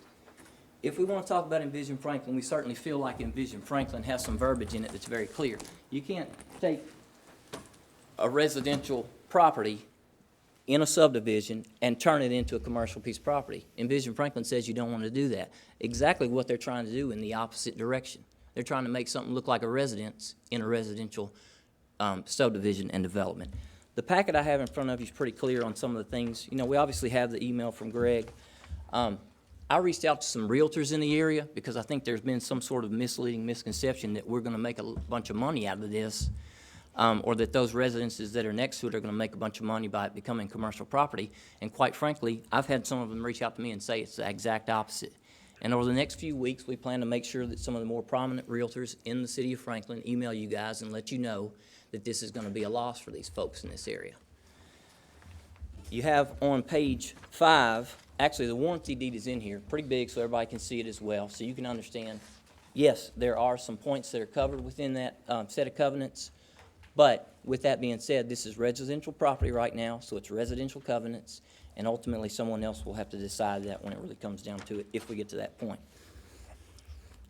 On page 5, I do want you to see something that we've done, because we as residences are having to reach into our own pocket to try to clean some of this up. Again, not necessarily in the most fair fashion, but this is what we're trying to do, so that we unequivocally are not in any way impeding on your contract that you have with Mr. Bennett. And in no way, we don't know what the specifications are for that potential contract to buy, but we do know this. We're willing to pay the exact same amount for the property, and we have put that in writing from our attorneys in the right fashion, right here in front of them, so that the seller can't be hurt by your potential vote against this annexation and against this rezoning, because again, it's not fair to these folks who are my neighbors to take a $2.5 million loss on something that's going to save somebody a few dollars on some potential commercial property. The other thing I want to really convey to the refuge is we don't want them to lose either. We've come out, there's documents within this packet that say there are properties out there that are a better fit, point blank. They're a better fit. They won't have to run 2,000 feet of sewer pipe down Long Lane and pay for it. They can utilize that property and utilize it in a form and fashion that would be more conducive to reaching the people that they want to reach, which for us would be the ultimate goal. So we citizens are reaching out we're reaching out of our pocket. We're willing to pay for the property. We're willing to keep it residential. If they have plans to rezone some of that property down the road from us, we can't necessarily enact any measure to that at all, but we're doing what we can on our side to right or wrong. And so if you look through the packet, please let us know if you have any questions. I would like to thank the board members who have come out to our property. We've invited everyone out, with the exception of Alderman Berger and Speedy. We've seen most of you guys show up on our side to at least see our point of view, and we appreciate it. Thank you. I do want to clarify one point Mr. Blakely said. The Ag Center is in the city of Franklin. It's in incorporated Franklin. Is it, so the Ag Center is property of the city? No, it's in the city of Franklin. You said it's in the county. Everything's in the county, but it is owned by the county, but it's in incorporated Franklin. I got you, okay. Just wanted to be clear on that. Okay, we're gonna start going through this list, 1 minute each. Scott Myers. Excuse me. And talk for an hour, no, I'm clear my throat. Scott Myers, 4322 Long Lane. I live across the street from the proposed site. I understand you did a survey with the traffic and found out that traffic flow was appropriate. You guys don't live across the street. You don't see the traffic whizzing by, 80,000-pound vehicles going 45, 50, 60 miles an hour, as evidenced by the fact that if this is safe, why would there be skid marks leading up to the entrance of the property? It's because the traffic gets backed up there when there's a school bus. The trucks are flying over the top of the hill. They have to slam on their brakes. If that's not evidence, I don't know what is. It is dangerous. It's extremely hard for my wife and I to go out and get the mail, and it's going to be impossible at some point. There is a much better option, Amy. You know there is.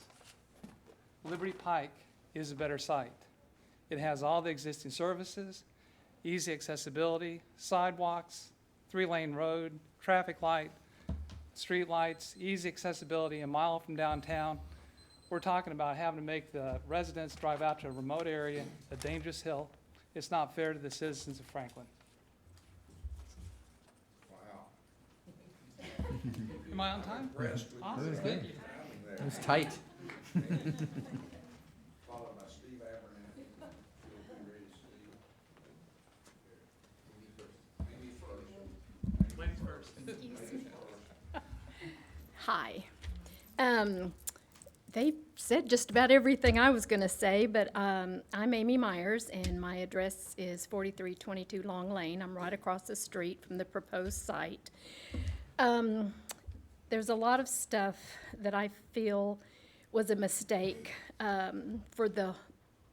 The mistake was made in 2006 with this area was the overlay commercial, likely influenced, I believe, by Mr. Bennett, because he knew he could sell the land for more and he could get it to include commercial. There was also a mistake made with Envision Franklin, unjustly overlaid the residential lot commercial, not knowing that they were existing residential covenants.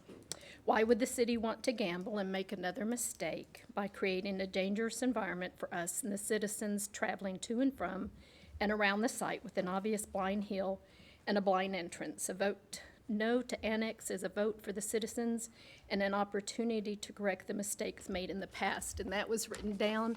But today I was out in my garden, and the noise from the trucks and the construction and dump trucks and school buses and coming off that hill and slamming and making that noise as they're trying to stop to get down the hill is concerning me, because I'm right across from this entrance and I literally have to run to the mailbox to get my mail these days, and I actually will leave it in the mailbox for 2 or 3 days because it's too dangerous to go across the road to get it. Thank you very much.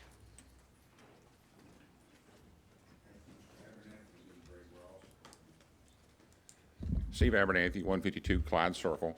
I'm in support of the annexation for the refuge to be built there. Mr. Gamble covered most of the things I was going to talk about, but things that I think are important is the refuge is trying very hard to fit into our neighborhood.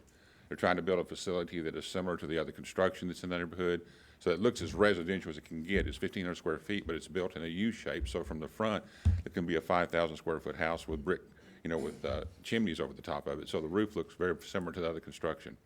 They're adding the extra turn lane. They did a traffic study they didn't have to.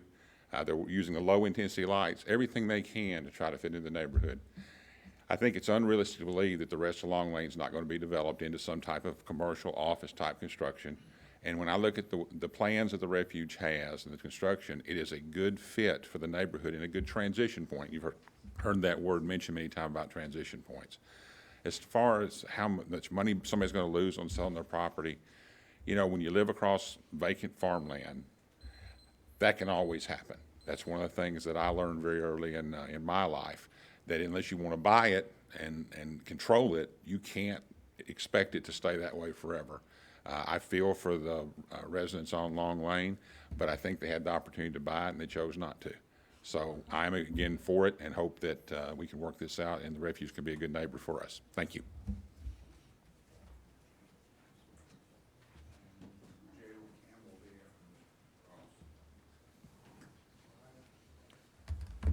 My name is Greg Ross. I'm at 4321 Long Lane. And I would like to address the alderman and the mayor. I don't understand how one person in a subdivision can adversely affect the daily lives of more than 500 neighbors. And this is what is happening to us.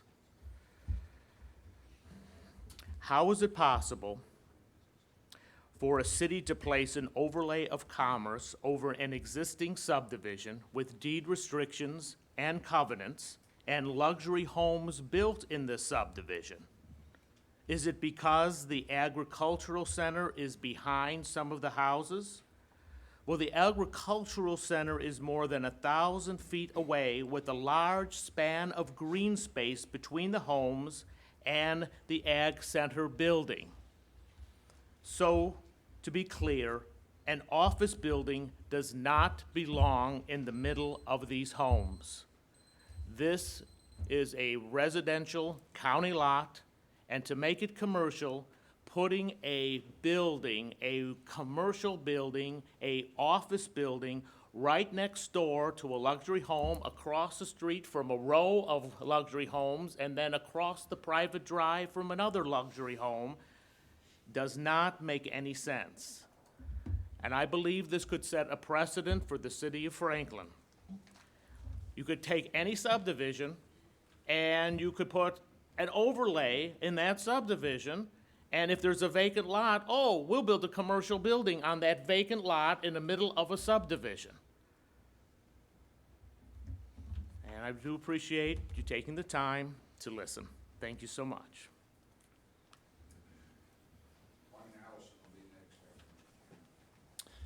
Jared Campbell, 1809 Turning-Well Lane, Franklin, Tennessee. I back up to a farm in McKay's Mill. I love the view, I love the farm, but I know one day, because it's in the county, it will be annexed into the city. Everybody has a time in their life. I serve on the board of the Refuge Center. I'm honored and blessed to be there. Everybody has a time in their life when their wheels fall off.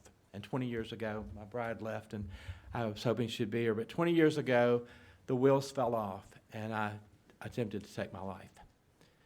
By the grace of God, I survived. I found counseling. I wish then there had been the Refuge Center. To say that we are looking at a piece of property that's inappropriate is totally untrue. We have been very intentional as a board in our desire to put the concepts out there, to give all the information, to have walking trails, to have gardens, and I'm thankful to God that there is a place called the Refuge Center. So thank you, Board of Mayor and Alderman, for considering. I do support wholeheartedly our vision and our purpose on that hill.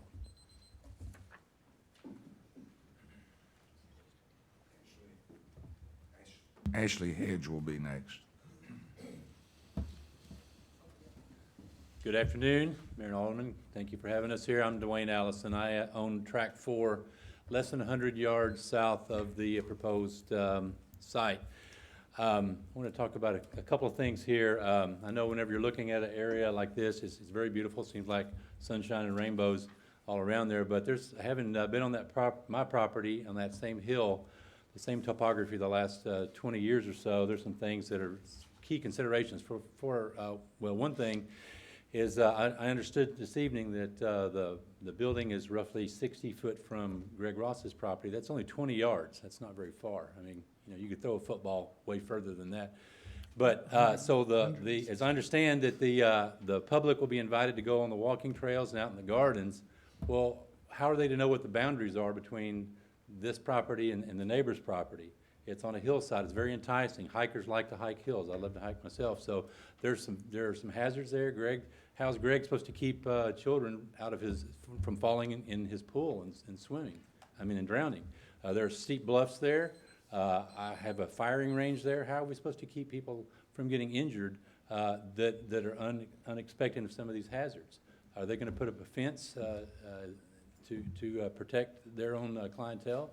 And as far as this fitting into our neighborhood, none of our neighbors have 200 cars coming in and out of it a month that I know of. So it doesn't fit in that respect for sure. And lastly, I just say, as far as the building site itself, that it's covered with cedars, and I happen to know that cedars love very rocky soil. They love soil that's rocky, and so I don't having been on my property now for so many years and done infrastructure, I know that we encountered a lot of rock. And so I think the cost of building this large structure they're talking about is very likely to escalate above what they even dream it would be. There is already a refuge there. It's an animal refuge. There are at least a dozen deer that live in that thicket there where the building is supposed to be. We've got fox and badgers, and whenever I did some of the infrastructure on my property, we had to allow for the Indiana bat migration. And so much of this is going to be disturbed and destroyed, and so the refuge that's already there will be no more. Thank you for your attention. Following Ashley will be David Knight. My name's Ashley Hedge. I live at 3145 Lorena Court in Franklin. It's my understanding that Envision Franklin was enacted to protect the residents' safety, way of life, and residential property investments, and not harm them by rezoning their residential subdivisions to commercial. A direct quote from the guiding principles of Envision Franklin is to be mitigating adverse impacts on adjacent dwellings. Voting no to annexation and rezoning of this property would do just that. You need to mitigate the adverse impacts of all of these folks that are living in those properties. And I'm sure all of you are aware, there are many commercial properties available in the city of Franklin currently that have full infrastructure already in place that's already been paid for by the citizens of the city of Franklin. So I think for their clientele as well, it would be much better to have an accessible facility that they can get to easily that's already got infrastructure in place that we've already paid for. Thank you.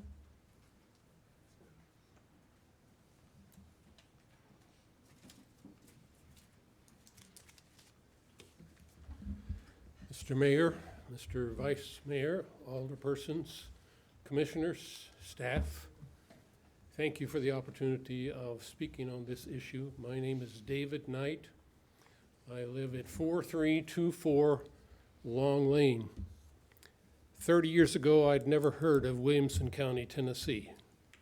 I'd never heard of Franklin. But my wife Marilyn and I took a little vacation trip and we came down through Tennessee. And in the process, we met a realtor and he says, why don't you take about a week and let us show you Williamson County and Franklin. We did that. And now we're here. We came from the state of Wisconsin, wonderful, warm state. My wife and I both were realtors for 15 years with the largest real estate company in the state. We sold multi-millions of dollars of real estate.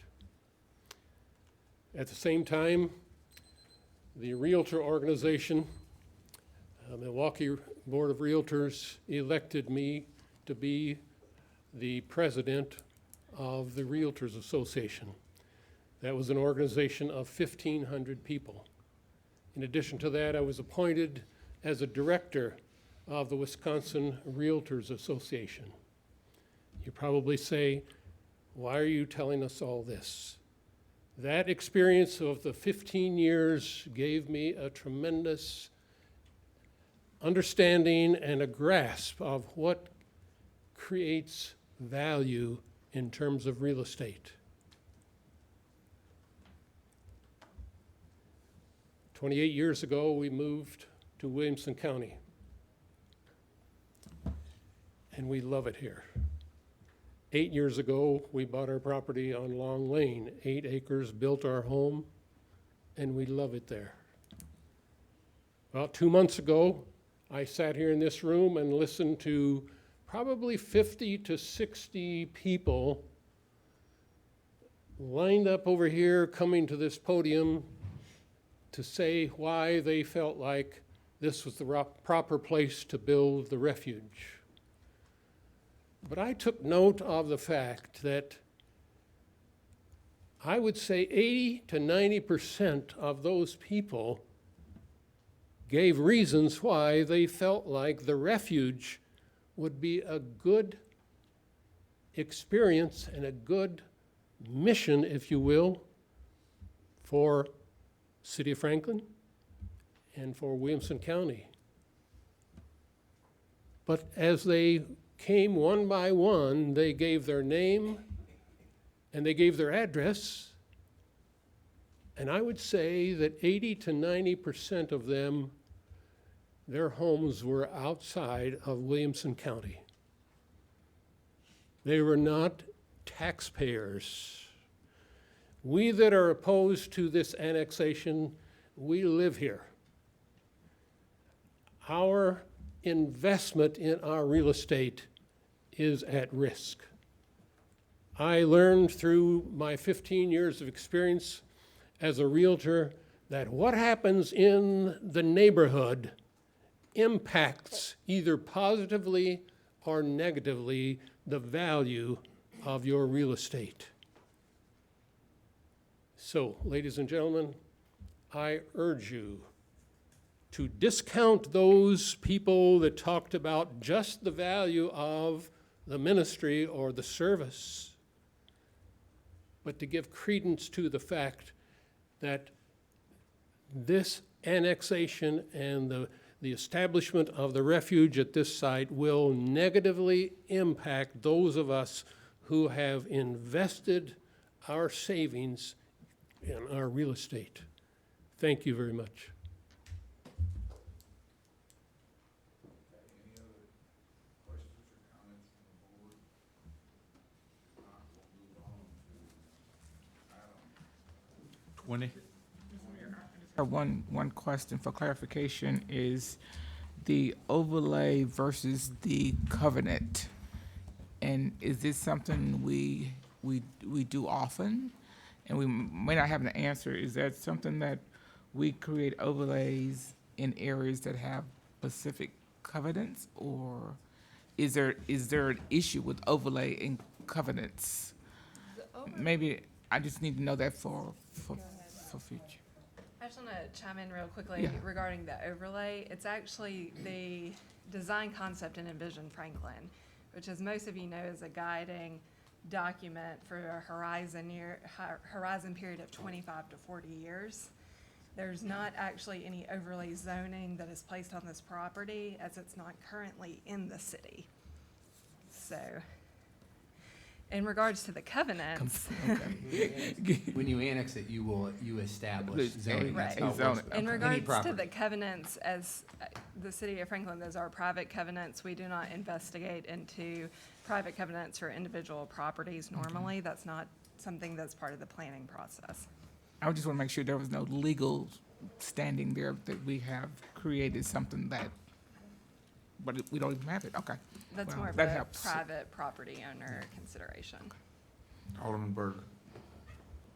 Just wanted to weigh in with the city attorney on that. Correct? That is just that we don't have. We're not a party to that We're not a agreement. party to that agreement, right? Okay, thank you.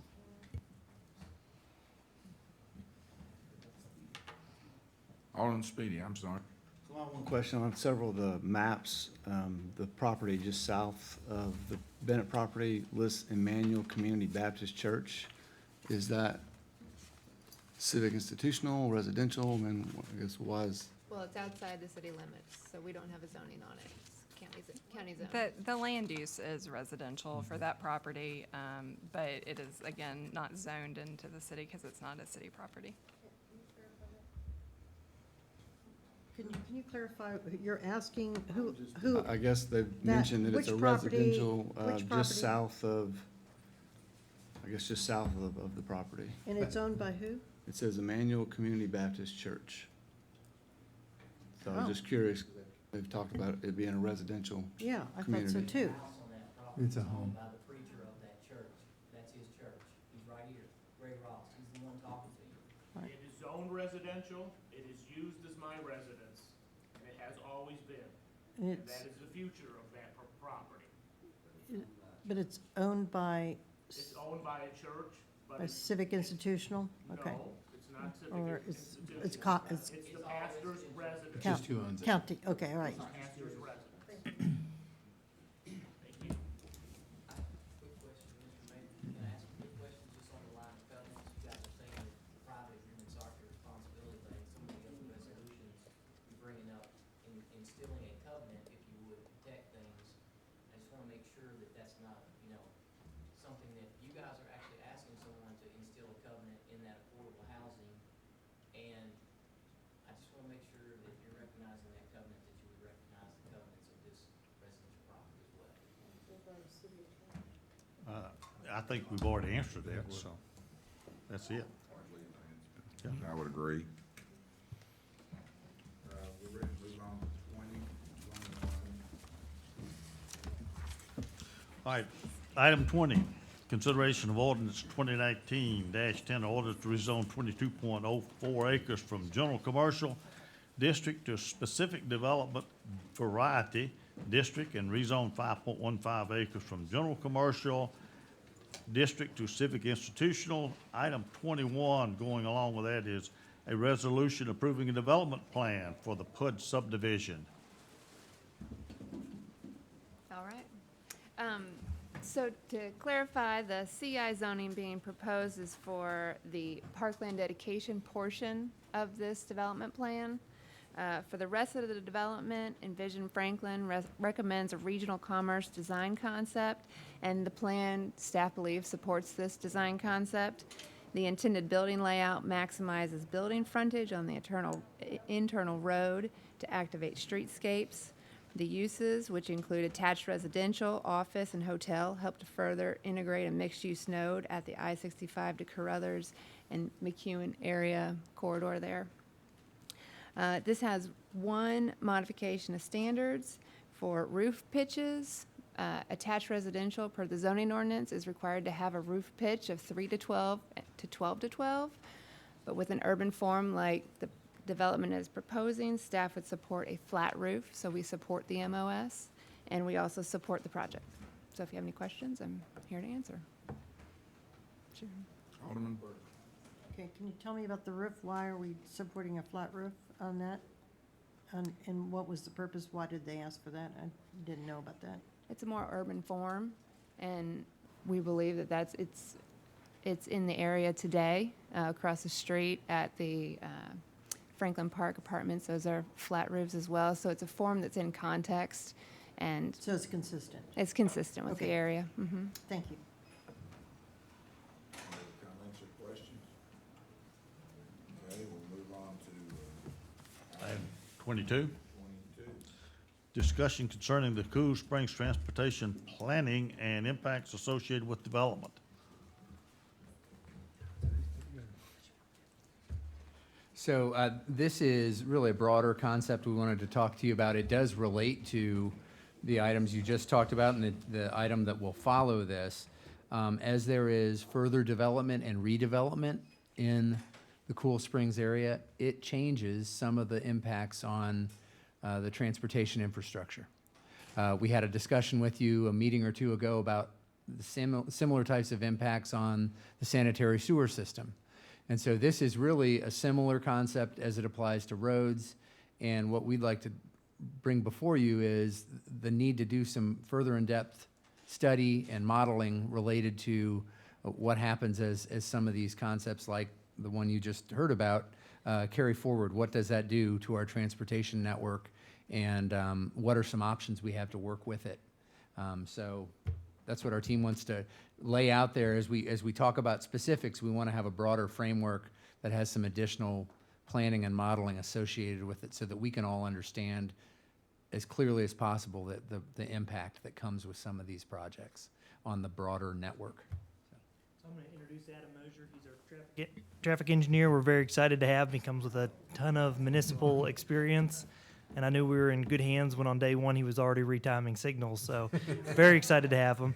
And one of the items he brought forward immediately was just looking at some of the concerns associated with the densities that we're seeing come in and the impact that it's having on our transportation system.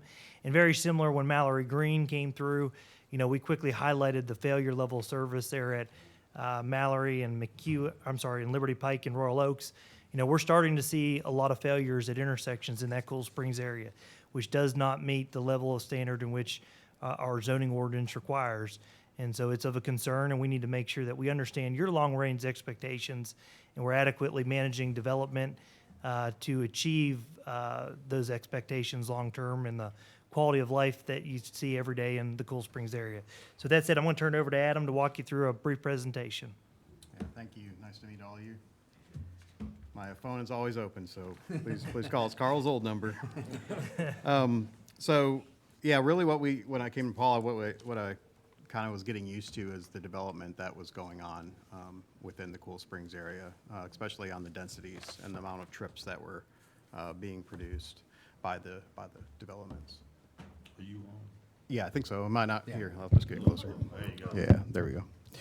Okay, so our agenda today, we're just going to talk real briefly. I know we're running out of time here, so our agenda is kind of talk about the existing transportation plans that exist today, the proposed and all the proposed and approved development that has gone on, and then an overview of the study that we're talking about today, and then any questions that you have. So as you all know, the Comprehensive Transportation Network Plan, or Connect Franklin, has suggestions for, as development occurs, as we grow, different projects that are kind of deemed short-term, medium-term, long-term, et cetera. So we do have this plan, and we are going to reference that as we go through the study. The main thing that, again, as Paul said, that plan basically says, as we developing Carruthers into a 6-lane arterial roadway. And that's something that we're going to have to answer, hopefully, in this study, is to say, is that needed? When is it needed?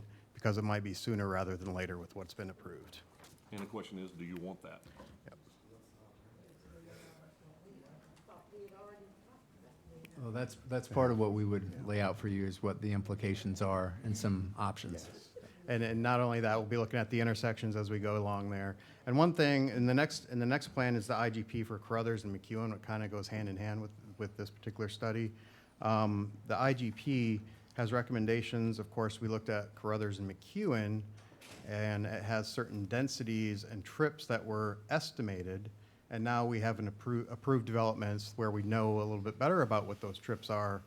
And what basically happens is we have to go back to this and say the proposed trip generation of what's been proposed is actually 246% above the estimates. So what does that mean? We actually have to go out a little further than what the Carruthers and McEwen study showed, because it's going to have effect on Cool Springs Boulevard, Mallory, all the way on the other side, west of I-65. So. Can you say that one more time? I'm sorry about that. So About the percentage. Yeah, so when we actually added up the approved and planned development with their densities and the trips that are estimated and all the traffic impact studies, the analysis that happened with the proposed developments, it was actually, Paul found out, it was 246% above what was in the IGP right now. So densities are way more than what we had originally projected, and that was taking this section of Carruthers to a 6-lane roadway. And so that one of the reasons why we're starting to see more failures in the Cool Springs area. Yes, and of course, also North Carruthers, we didn't really look at in the IGP as well, and there's some development up there. So the next slide, real quick, this is our study area. All the purple areas that you see in there are the developments, the proposed / approved developments that are actually, we know the trips / density of. So what we did is, for your reference, you can see the different amount of trips that each development produces at build-out. It should be noted at build-out. So that was one graphic we wanted to introduce to you. That will be part of our study to look at that. The second one is to also, the next slide is to look at the height overlay. And as you see, it actually does go on the west of I-65. We don't have a lot of, a good plan in the IGP right now that looks at all that. Basically, what I'm getting at is we're expanding the limits to try to figure out how we're going to mitigate the additional trips that have been approved around this area. What needs to be done? We have to go back, look at some of the proposed functional plans, improvements, intersections, like double rights, triple lefts, that type of thing. Maybe it has to happen sooner rather than later, depending on build-outs and things like that. So, it actually expanded from the limits that we had previously. Absolutely. Why is it we have to do all of this work on roads? Why can't we do something on the growth of the development? Well, and that's something we're going to look at as part of the study, is really trying to understand what the board's expectation is on quality of life in that area and as it relates to traffic.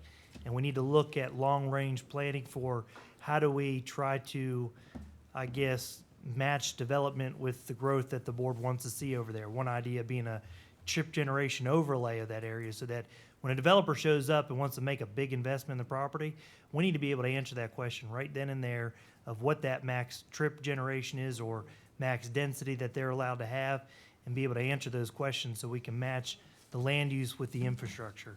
It's very similar to the same problem we're having with sanitary sewer out in this area, of having to plan for the upgrade of that infrastructure as well. Okay, today you showed on page, whatever this is, the little purple,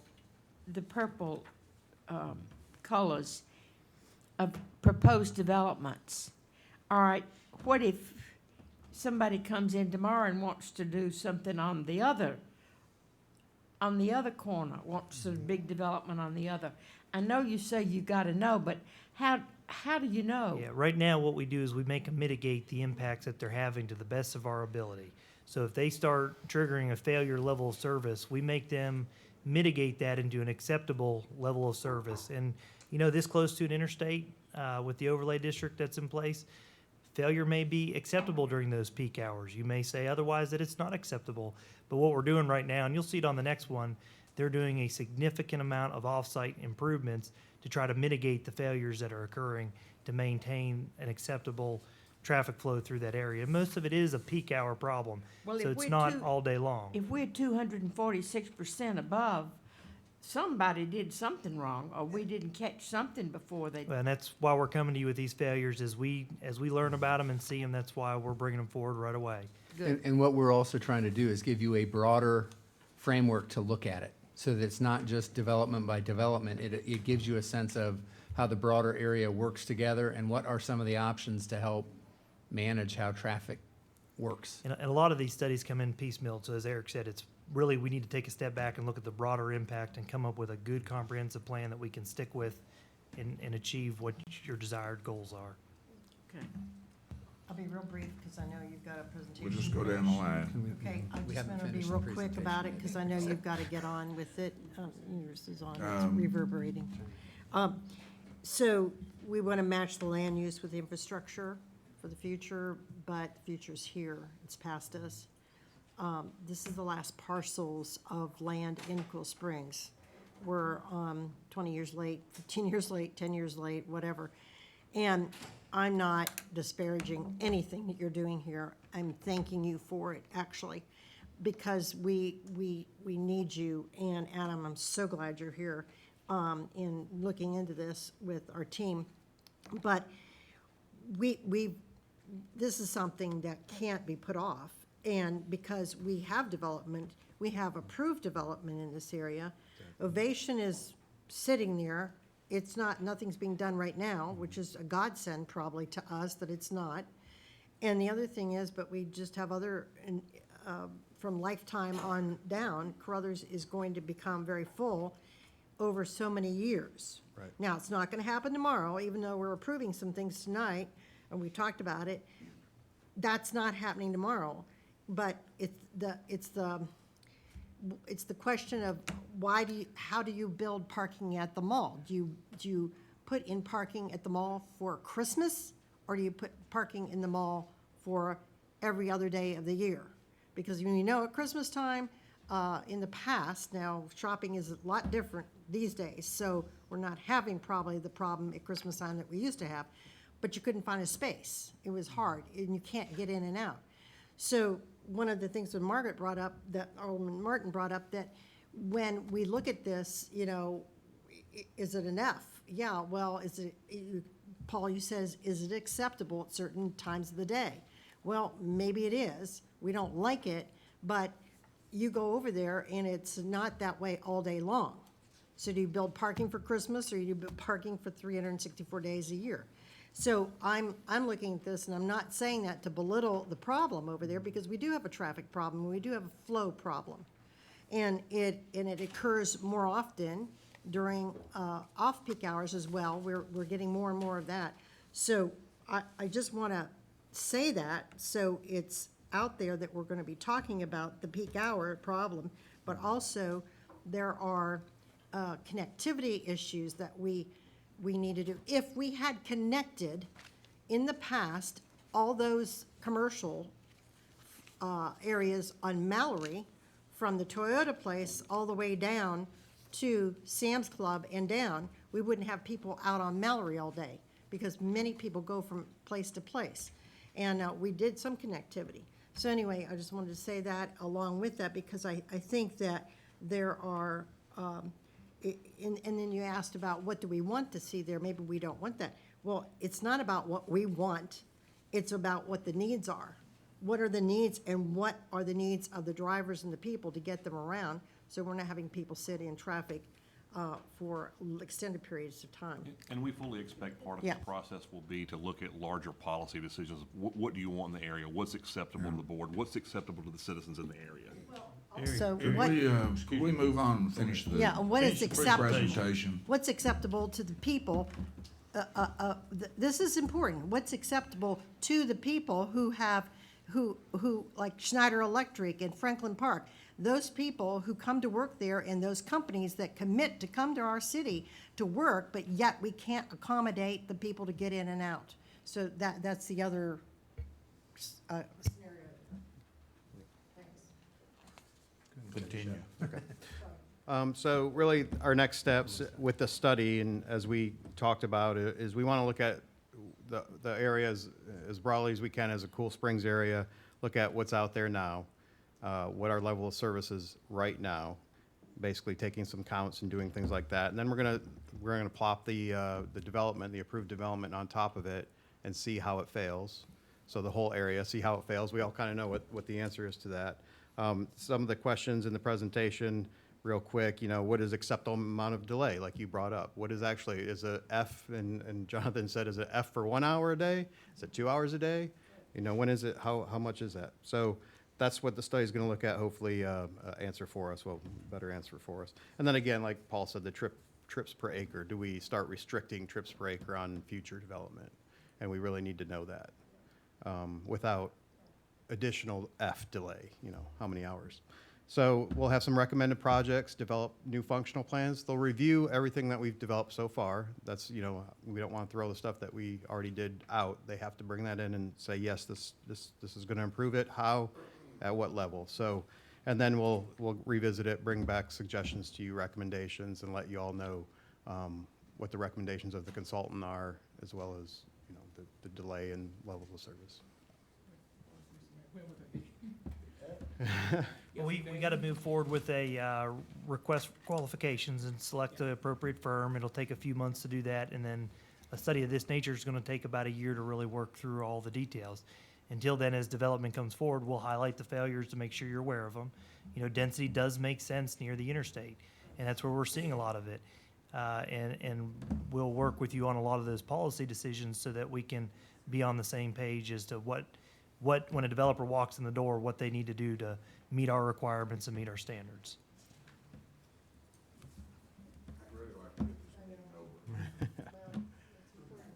All right.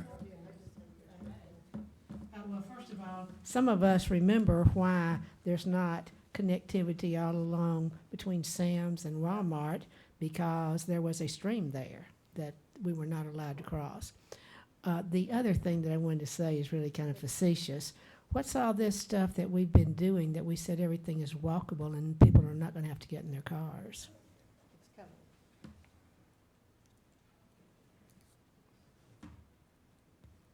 That's not a board decision. Would you like to go to item 23? Item 23, consideration of draft road impact fee offset agreement, City of Franklin contract number 2019-0135. Paul, you're up. So this is an item, as Emily stated, we are recommending approval of it. There is significant off-site improvements. This is where we try to match the off-site infrastructure improvements with the development.